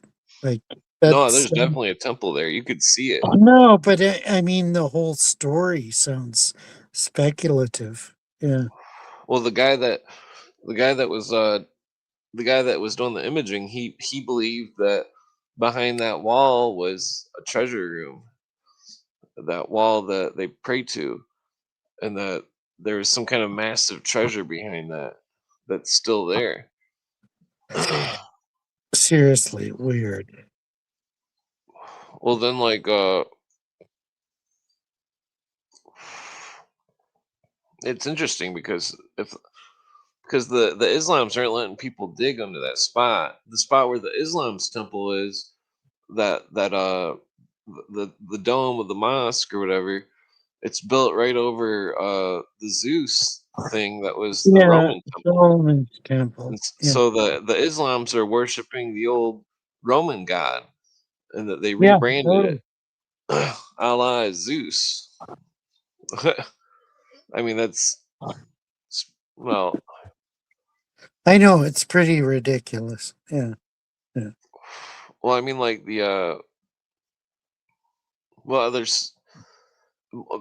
basically it's interesting because it's like it showed that there was a temple underneath, and that so there's three temples built above, and that it would explain why there's such large stones, because if it was a vault, you would want large stones that couldn't be moved. Uh, yeah, Yeah, what are we gonna do when Israel blows up the Al Aqsa mosque? Like, what are we gonna do then? Like, well, and they try to what do you mean? rebuild the third temple. Well, that's all just the temple I is mean, symbolic. It was. yeah, I mean, we're gonna be No, I wouldn't truly let screwed. superstition guide you. The temple was, in the original form, was symbolic. The temple that Jesus was trying to destroy was symbolic. It was the temple of the mind, and Totally, totally, totally, because Jesus said he himself was the chief cornerstone, and all the people that believed in him were part of the temple. So, I mean, the temple is rebuilt already. So why would they build a third temple? Like, it doesn't Well, make because they're sense. just as profane as the Christians. Yeah. They think it's a real temple. I mean, there was a literal first temple of Solomon, but Yeah. Solomon. Yeah, totally. Well, it's interesting because Hiram of Tyre was from Lebanon. He was in Lebanon, basically, and Yeah. that Hiram of Tyre was the son of Hiram of Bith. Uh, the, Allegedly. Allegedly. Yeah. well, I mean, it's just weird because it's the Masonic allegory is totally different. Yeah. They're not real The people. Masonic allegory has been eisegized onto history in order to give them some sort of uh, kosher uh, Well, no, it's different. validity, but The but Masonic it's not allegory is true. different than all of it. It's not true. It's not true at all. It's interesting though. It's the stuff about Enoch and the 12 or the nine the nine arches and I understand. I understand the nine arches, the nine archons. Yeah, yeah. maybe. I mean, well, it's interesting because it's like nobody actually knows what's in the Ark of the Covenant. If it's just contracts or if it's some kind of magical thing or something. Well, allegedly, the original tablets that Moses brought down from Mount Sinai are in there, and there's Oh also yeah. the rod that he turned into a serpent. That's in there. Uh, apparently, I don't know if it's That'd be interesting to see. yeah. Because then it would definitely. Yeah, I don't understand why these people aren't showing these artifacts off. I mean, I guess they probably don't want to get robbed or something. Yeah. Uh, I might have to. Fade out on this channel Oh further. yeah, I'm getting pretty tired too. Um,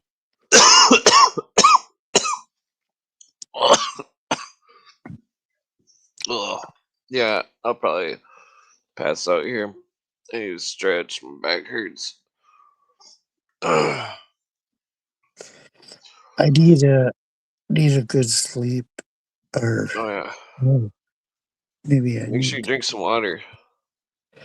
Yeah. Okay. Yeah. All right.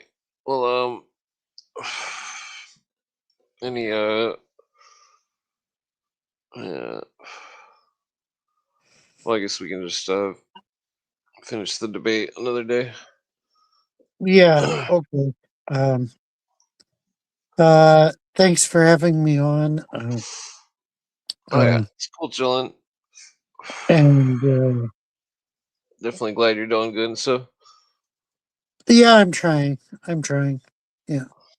Oh yeah. Um, Yeah, I quit caffeine on like day 7, I think. Day 5. they, oh, really? Wow. Yeah. I quit cigarettes because I keep smoking all my girlfriend's cigarettes, and because I Yeah. could just buy a bag of tobacco, but then I'm like, no, if I buy a bag, then I'll smoke a bunch, and then it's like, yeah, so I just quit. Yeah. I'm trying to quit back or slow back. Anyways. Yeah. Oh yeah. Okay. Take care, Clint. Appreciate everything. Take Oh care. yeah. Take it easy. Good Yeah. night.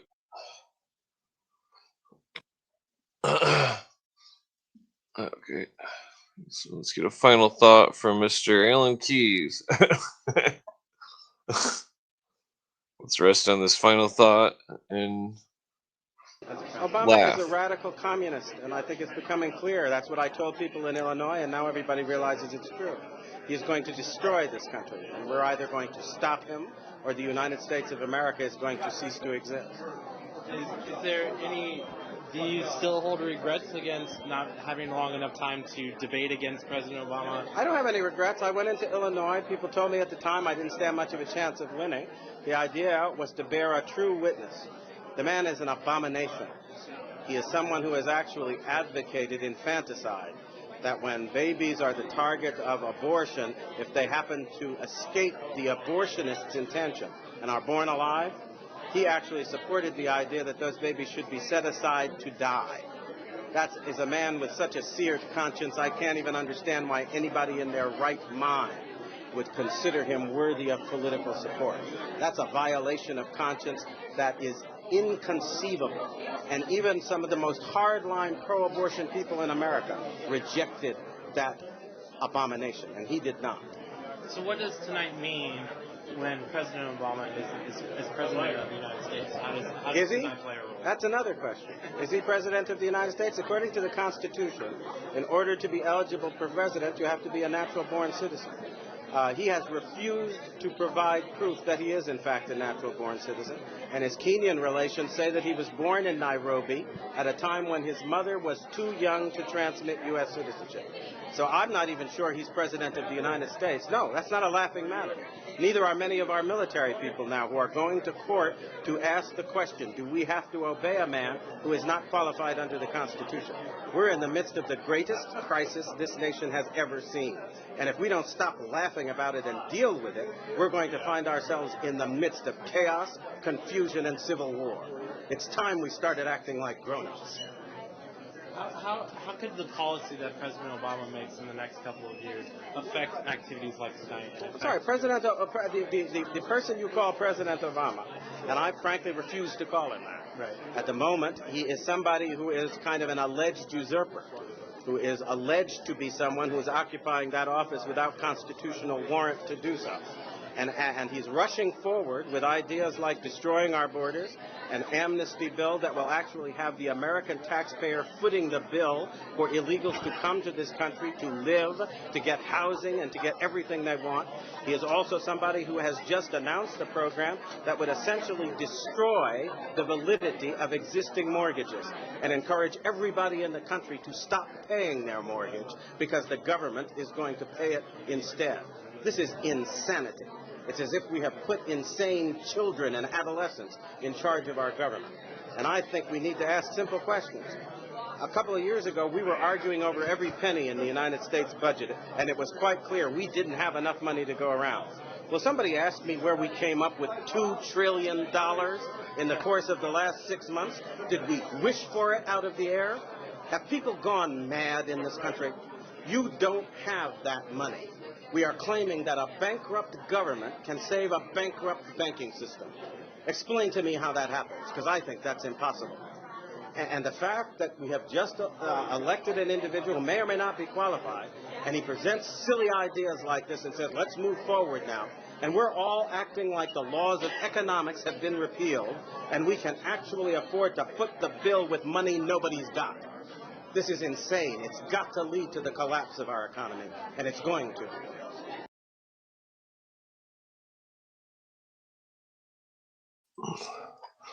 Yeah, I'm just gonna stand up here. I'll give a final thought here on this subject. The Alan Keyes was right. The video was taken quite a while ago. Alan Keyes, he should have been the first black president. Alan Keyes had his brain together. He was, he said it like it was. He called it all. Excuse me. Housing crisis, open borders. I mean, Alan Keyes called it all. He was right on the money. If I was a betting man, I would have bet. Well, I remember when that video came out. I was like fucking showing it to everybody. I was like, look at this shit. Alan Keyes is fucking saying it like it is. Saying this motherfucker ain't got no birth certificate. Saying he's not a constitutionally fucking natural born citizen. they were all the whole government's all tight with their money, and then all of a sudden, oh, we'll spend, spend, spend under the guise of recovery, just like the 1919 New York Times newspaper comic with Trotsky writing that exact phrase down. The internationalists, what they're doing, people can't see it. People that don't know numbers, people that don't understand how the world works, that they're taking all these countries that turn socialist or communist, they're turning them into big farmlands. It's all farms, and everybody who lives in the land, all of a sudden, small farms no longer operate, and that everybody becomes employees of the service industry or chained to a computer, metaphorically, for the rest of their lives. I used to sit there and I would do roofs and build decks and pole barns and stuff. And I would wonder, what do people do when what are they doing with all this paperwork when they're at their computers and stuff? What is happening? What is all this? The world the world turns and it's all accelerated, but people that build shit are all stuck in the Stone Age.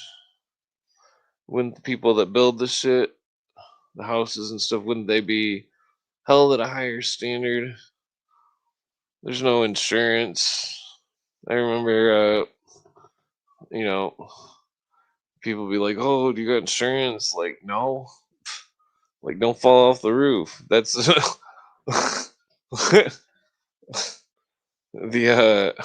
you learn how to become a gymnastic real quick when you start sliding off the roof.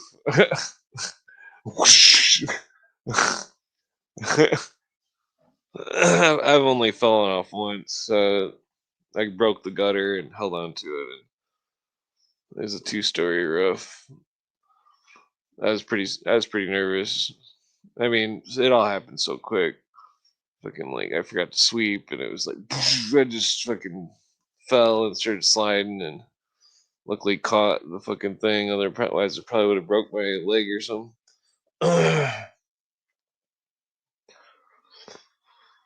The real world, there's people in offices with ties and stuff that, like Alan Keyes, it's like they know what's going on. I don't know if I would co-sign to 100% of what Alan Keyes says based off Cooper not liking Alan Keyes for some reason, but he says to check his voting record.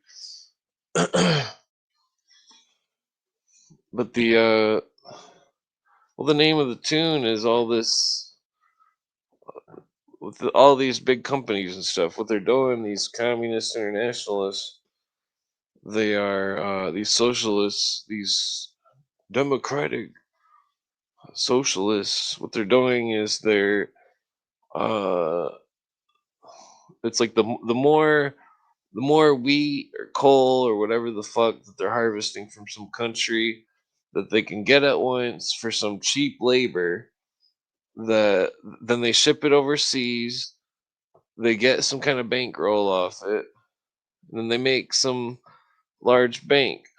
Meanwhile, they enslave the people with a system of stagnant economic fucking inflation, and the people quality of life gets degraded more and more because of the inflation.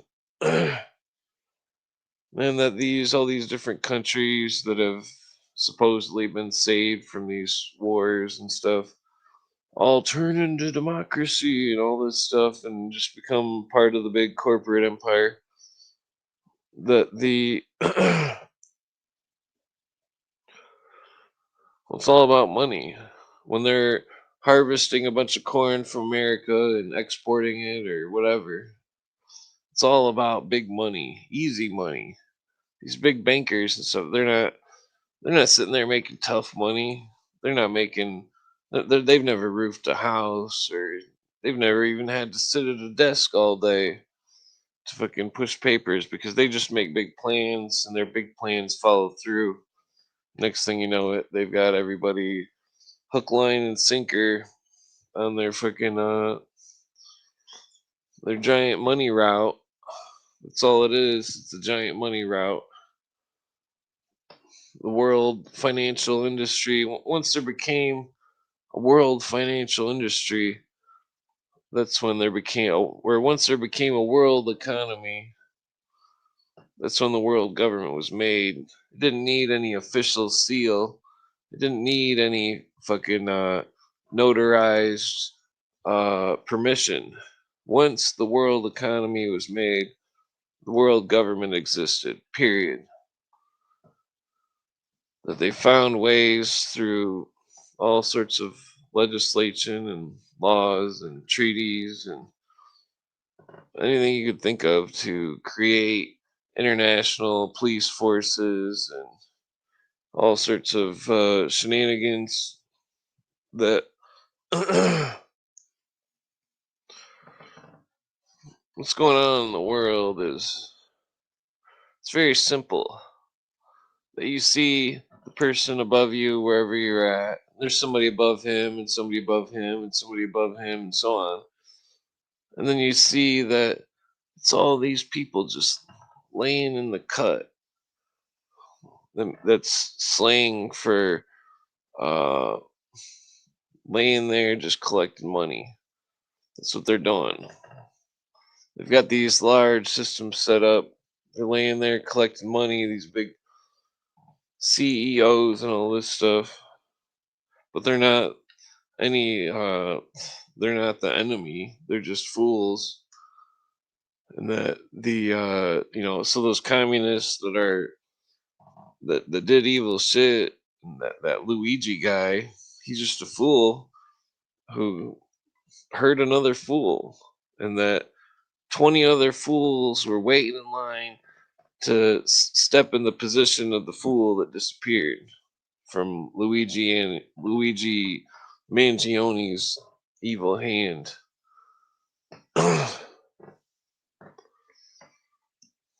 And so these Marxists that are running around patting each other on the back, thinking that, oh, he's some kind of great person, he's a piece of shit.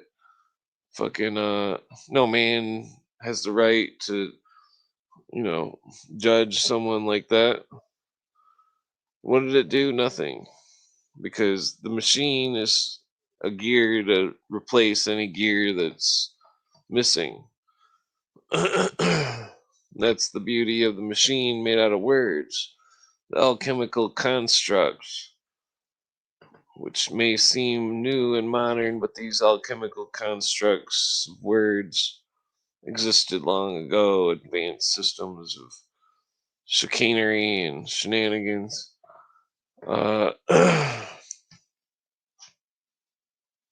The trick is as old as time. Deception is as old as time. You go back to ancient archaeology and shit, you'll find that the scales of the merchants were always bent, or they were always, the weights they were using were always off, so that they could, make their money. And that back in the ancient times,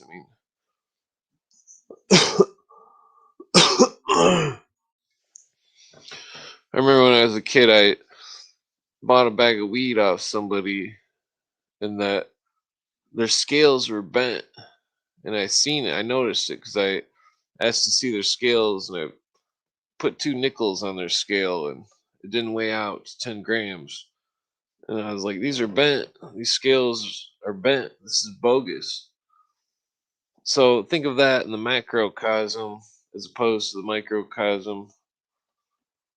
That this whole national debt, everything you could possibly think of, scales have been bent. May not be physically, but metaphorically. The people are trapped in the illusion of being ripped off constantly and being constantly lied to. The New World Order, it lies, it deceives. You think you got your money on the ball, you think that you're going to be right, and then it tricks you. It all disappears. The illusion. Everything that we see, we don't know if it's some sort of hyped up. I mean, half the time you go to any news story, it's some kind of hyped up bullshit. The the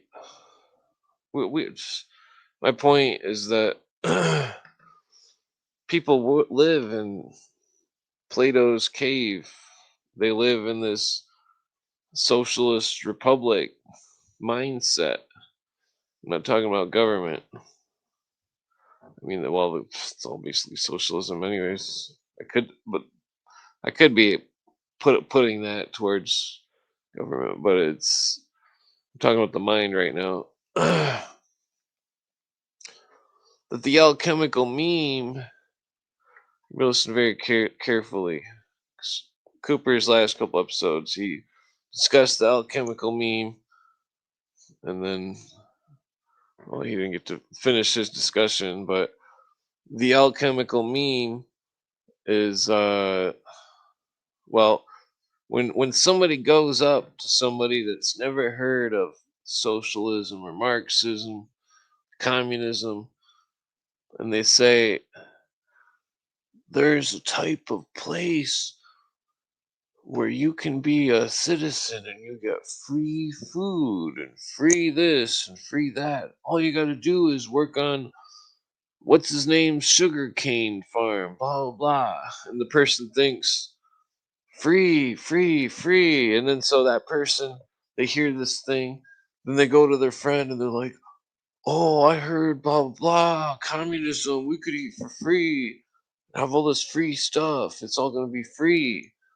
And so then this idea transfers from one person to another. This is the alchemical meme. It's self-replicating. It's an idea. And that these communists have found a way to use sales pitches. These Illuminati have found a way to use sales pitches to mislead people in all directions. The directions they want them to go. And so when these people are spewing these alchemical memes of free healthcare, blah, blah, blah, free this, free that, whatever, they're helping doing the great work of the Illuminati. World international communism, socialism. That's what they're doing. That the only way to stop a meme is with a meme. So thus, we need to make memes. We need to make good memes that are, somehow get viral. And my friend made a meme that went viral, but it was some kind of stupid joke. I'm not going to repeat the meme that he made because it was not very tasteful. But so we see the alchemical memes in use. Free college. They're gonna pay for your college and blah blah blah. And free food and universal income and blah blah blah. All these things. That's part of the meme. That's a piece of the meme. Piece of the alchemical meme of the mind. These concepts, these ancient symbolisms of things that you could see but you couldn't touch. What is that? It's an idea. These alchemical memes are ideas. And there is language being furiously engineered to fit the alchemical meme that the New World Order creates. It's all engineered. Adam Weishaupt said he would have won once he had perfected the language, perfected the meme, perfected the ideas, because the ideas are made out of language. And once the language of the idea is altered, the idea itself becomes altered. You know, I could see it all when I was reading that Mystery of the Cathedral book that I never finished. The way that the Illuminists, that book's not really about the Illuminati, it's just about surrealism. But the way the Illuminati uses these memes, because these comics and stuff, these memes didn't just show up yesterday. I mean, you could go to the oldest cave in France and you'll find a meme of someone hunting some kind of animals or something from millions of years ago. You can go to the 1800s and magazines and you'll find all sorts of comic depictions of political scrutinies.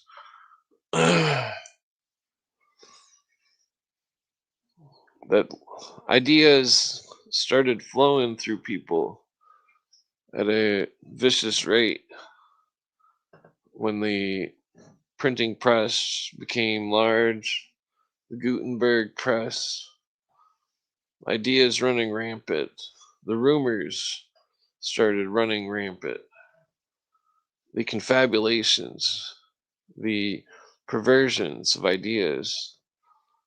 Sometimes these confabulations would run amongst what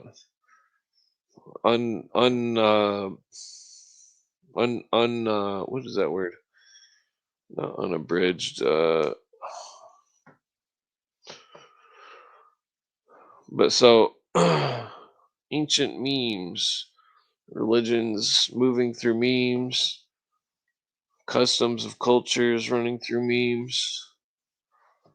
The most primitive technology, the meme, a picture depicting something that can only be seen by someone who is has the cultural qualifications. Because people don't understand that the cultures say you take a statement. Should take my hat off. You take a statement such as a what are those one things called euphemism, I think. No, is that the right word? You take a statement like it's colder than the molasses in January or something, for example. The statement is the statement in a different language might not be understood. You take a joke from French to English or any different language, and the joke may not transfer through to the language because the person is they have a model of reality that's set to language with certain definitions of words, and that although some joke may be funny in one culture, that the joke and the words sometimes cannot transfer through the language to maintain the meme of the joke, and that the this same thing happens with religions and like I mean, but so that it's interesting because it's like it seems like the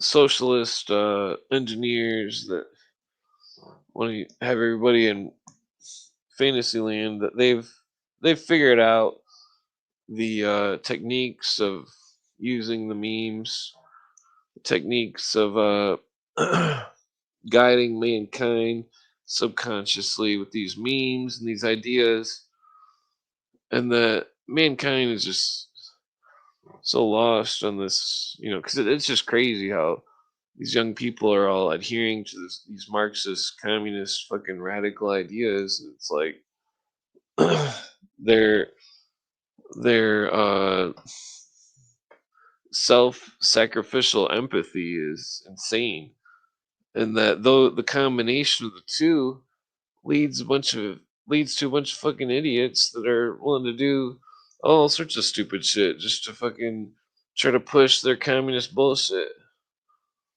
They don't even understand that everything's already communist. It may not be the type of communist that they want, but it basically is with Social Security and all these government programs and stuff. You know, like it's just crazy because the like old timers and stuff that are living Social Security check to Social Security check, they wouldn't need those Social Security checks if there wasn't the inflation. They knew that if they knew it wasn't about inflation, or that it wasn't about the common person when they made the Social Security thing in 1917, because they already knew the world plan. They already knew that they were going to take the gold standard and silver standard off the market for Americans. And so, this whole idea of Social Security, there is no account. They claim there's an account, but Cooper goes over all sorts of laws on that Social Security subject, and there's no account. They're just fucking, whenever they need money to pay the Social Security checks, they simply have the IMF do it up. The governor of the fund, the governor of the International Monetary Fund. This is a private corporation owned by the government, basically. The Secretary of the Treasury is simultaneously holds a dual position of governor of the International Monetary Fund. But all these countries all around the world get money from the International Monetary Fund. And all the taxes in America go straight to the International Monetary Fund. And then all the people are paid by the International Monetary Fund who are in the highest seats of all the governments of the world. So this world economy exists. The world government exists because the world government is a world economy. they're all doing the classic Python move, slowly creeping, slowly squeezing, slowly just wrapping around the possum or whatever the serpent's eating, and just whatever this metaphor. So that's why the Soviets made no. They didn't hide it. They said the Soviets said they had 50-year plans, 100-year plans. The Soviets planned a 100-year psychological war against America to brainwash the youth into socialism and communism. And that the 1954 Communist Control Act has never been enforced. That when you write to people in law about, such as the Attorney General, that they don't even write back. And that clearly, in the words of Lenin and Stalin and Marx and all those other shitheads, the fucking the democracy is a symbiote to socialism, and that socialism cannot exist if democracy doesn't exist, and democracy cannot exist if socialism doesn't exist simultaneously. And that the goal of socialism is communism, according to Gorbachev and Stalin and all these other people.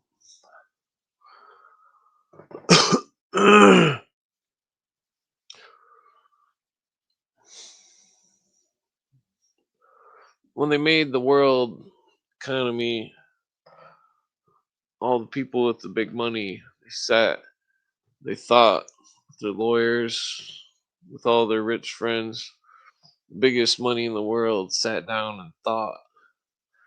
They said, how can we take the world? How can we have it all?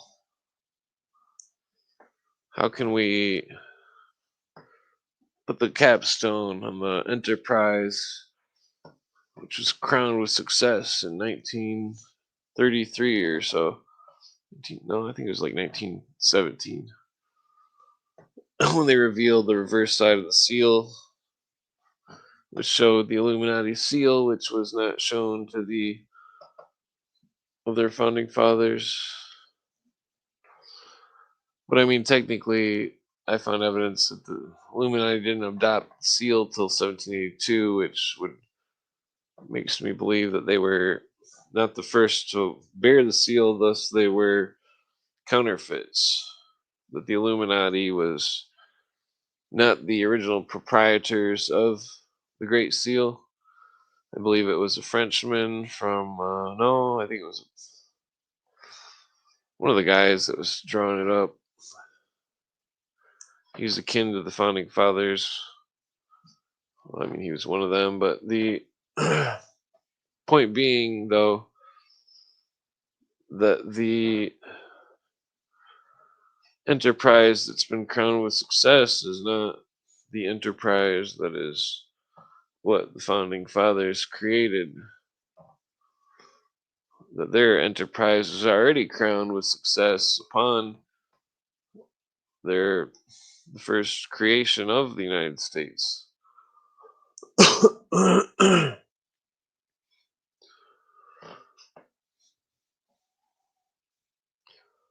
All the biggest money in the world, they knew that they would replace the governments of the world, the original governments, which, well, our government's still good, but it's not operating in what it should be operating. But so that they wanted to turn all the nations into debtor nations. They were the creditors, the nation was the debtor. And that so all this money that was cycled out of existence, the gold and silver, because it's real money. There's nothing else that's money except gold and silver, unless it's platinum or copper or some kind of precious metal that's intrinsic. That's money. The creditor notes and debtor notes is not money. That the world still goes along and all this stuff, but meanwhile there's people at the top that are skimming off the top. Imagine a giant thing of soup. It's a giant thing of soup. And then imagine that before you get the soup, that somebody's taking cups of soup and that they're replacing the cups with water. Each time they replace a cup, soup becomes more and more watered down, more and more shitty, less calories, less buying power. And that they've watered this soup down so long that the value of gold is, what is it, $4,000 an ounce. Silver is at 80 something. So it takes so much more of the soup to intake the calories or pay for the whatever, the gasoline, or the soup's a metaphor for the paper money. And that people are still getting their full cup of soup, but they don't see that it's watered down. They don't notice because they're still getting a full cup. Everybody's getting their full cups every day of this soup. Along the time goes by and it's just getting more and more watered down. and people are, most are unaware, but then some, oh, the soup's watered down. I've only got one piece of chicken and one carrot and one noodle. What the fuck is going on here?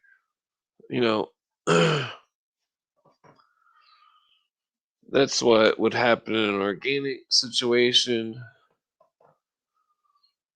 But when there's an inorganic situation, the people, instead of noticing that their soup is down to one carrot, one piece of chicken, and one noodle, and that it's all water, instead of noticing that, oh, look at the football game, look at the movie, look at this, look at that, look at all this news and happening in all these places that doesn't really concern you.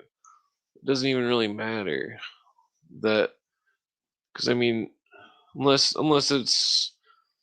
you got family in some other part of the world or some shit, that the world. I mean, it's good to hear good news, but there's so much bad news. Why even hear the news? I mean, it's like to even watch the news and to try to keep up with it is like, it puts you in like a post traumatic state of mind, because you're seeing all this horrible shit happen and you're like, what the fuck? And there's nothing you can do about it. And that's, well, I mean, I could play the Dr. Rima Labau clip. I didn't plan on staying on this long. I'm pacing back and forth here. About to pass out. Dr. Rima Labau says specifically that the the constant post traumatic state of mind, that it's what the fuck does she say about that? Well, she says it's well, that's where, that, look at the Archon I wrote. That's where the impressions on the people of their existence and their model of reality, things become indelible, and that meaning permanent. So any impressions that are made on the person during, say, a TV commercial becomes permanent on the mind of the person who is experiencing the post-traumatic stress from watching the news. So while they're in the post-traumatic state of mind, they see this car commercial or whatever kind of commercial. It's tattooed on their mind from the post-traumatic state. And that, damn it, there was another part of that I don't want to bring up that Rima Labau quote, but it's relevant. In the sightings episode, she discusses this when discussing the supposed UFO alien abductees.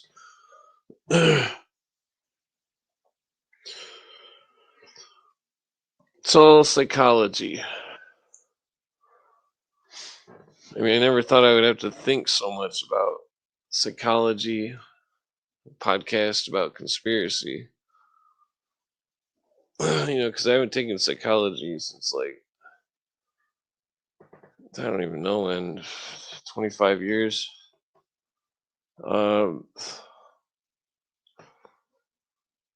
The but so everybody's running around with all these labels and wearing their emotions on their sleeve and all this stuff.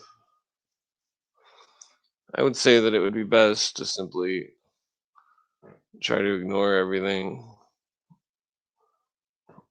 That the world's still going to turn, no matter who is, doing what, regardless of how many newspapers are printed or how many likes or views anybody gets. I mean, it's, the people are so. I mean, there needs to be some kind of massive education initiative that everybody's so well, half the time they've already had their mind filled with ideas that are of a corrupt nature or perversion of some kind of reality. And then the other half of the time, it's all a matter of time itself, where people really don't have the time to even do anything. And that you know, there's a lot of lost people. That's why they're always clinging to these religions and ideologies, these different models of reality, these different political opinions, because they're very lost. They want to find something to comfort them in life. They want to find something to, you know, make them be able to sleep at night. That the people are afraid to make their own decisions. And so they see another person's decision or idea or concept or whatever, and they follow it. They adopt that as their model of reality or a piece of the model of their reality. That the world is a strange place. Time goes by. When you're young, every day is a year, and that when you're old, every every year is a day. That time goes by, nature still exists the way that nature's always existed. Buildings, they've changed, but they pretty much exist the same way with bricks and stone, and the everything just seems to go along at its own pace, and that valuable knowledge from different cultures often gets lost, found again, lost and found again 1,000 years later, 2,000 years later. Different techniques for making cement or whatever, you know. 'Cause a lot of those statues in India and stuff, I think, were poured. I don't think they were carved. I think that whole temple in India that's supposedly, well, I don't know. It could be carved. Well, it doesn't even matter. There's people that would take the time to carve that shit back then, and they had people back then that were just as weird as the rain man of today. They would have been able to see the statues, uh, you know, differences when making copies of statues, etc. That ancient man was ancient man tried to make a system in which he could teach uh, to have people uh, which had no idea of reality, and to give them a model to work off from.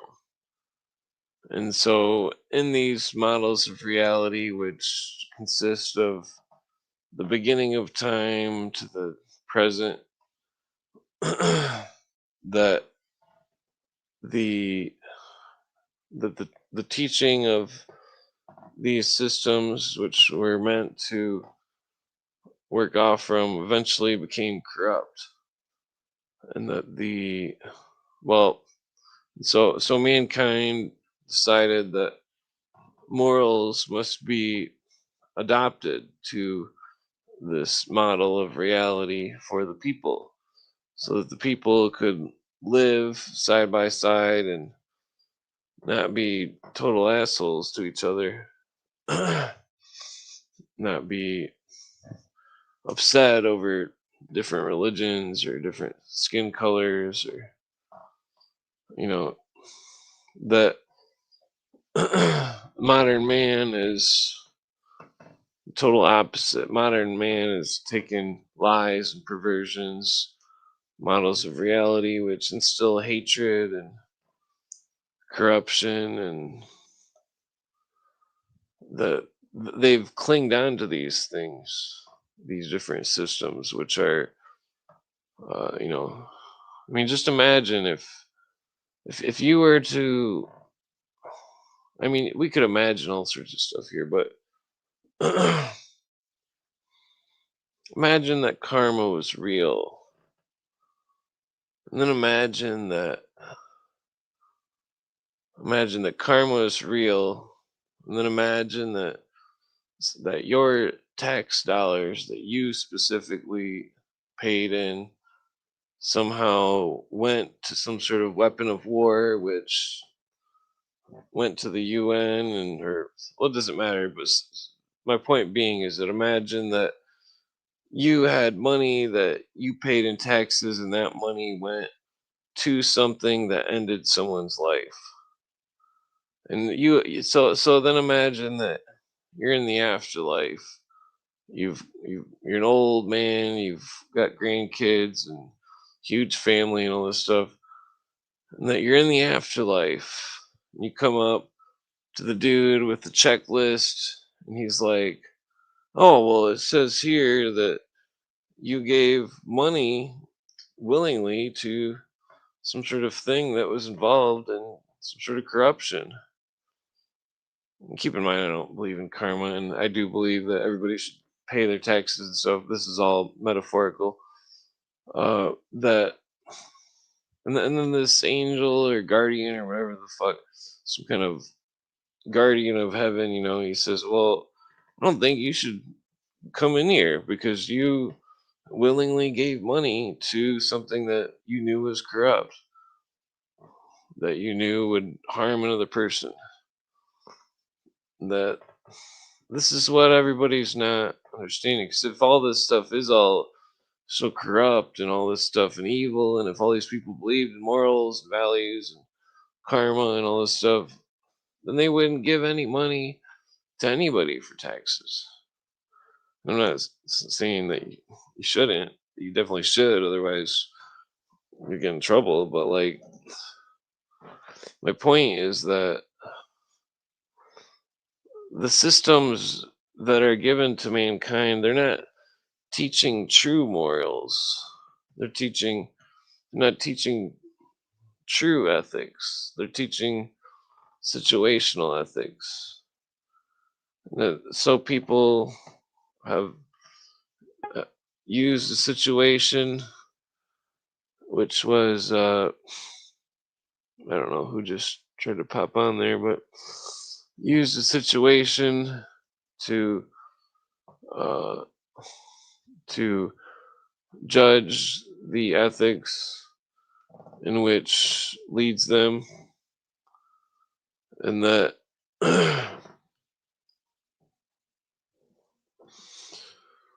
and that these ethics are not sound. I mean, they're not. Otherwise, people wouldn't participate.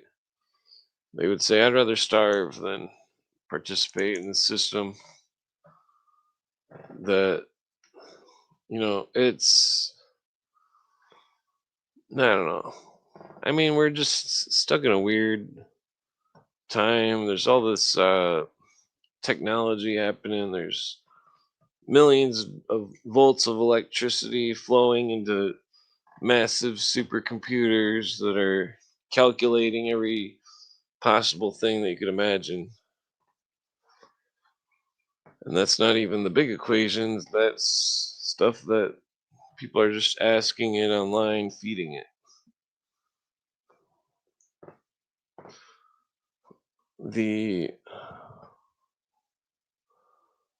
everything that's said, see, we're at a point in time that's different than anywhere in history, because everything that's been said for the last 25 years is pretty much recorded. And that it doesn't matter if you record it or not. I guarantee that every phone call, every letter typed in on any keyboard, anywheres, is on a file somewhere. I guarantee it. Even if you didn't press enter, it's still on the file because the FCC has the logo on the fucking keyboards. They're monitoring every keystroke, even if you didn't press enter. Which, my point being is that the New World Order has had more information at its fingertips than ever before. All this information,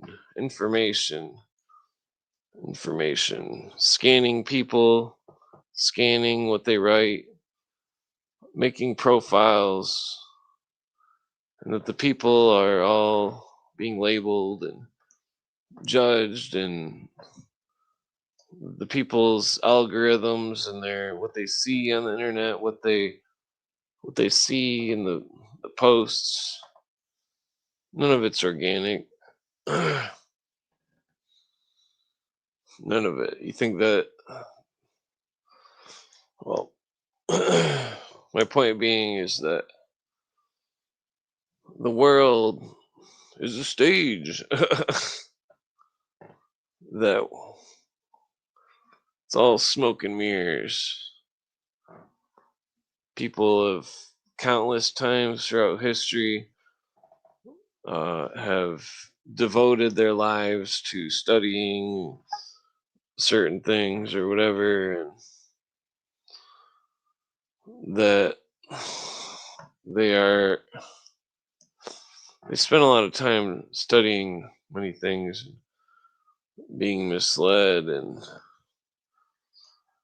being misguided by fools who were well adorned in the metaphorical metals of culture and these models of reality, different situational ethics, which have built the world we see today, and that the common person not understanding inflation or anything that's happening, that they are unaware. They live blind in a world filled with light. That they're still in the matrix, so to speak. And that, keep in mind that that movie was the meat that he ate in the movie was actually shiitake mushroom. So, because the dude didn't like raw steak.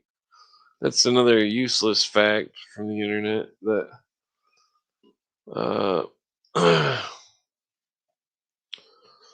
but so I'm probably gonna pass out here. I'm pretty tired. Yeah, it's a good show on JJ's channel, the American Made movie.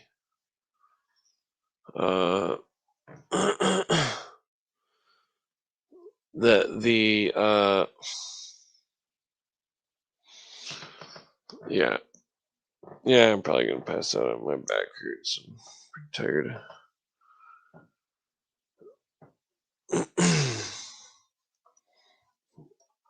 All right. Well,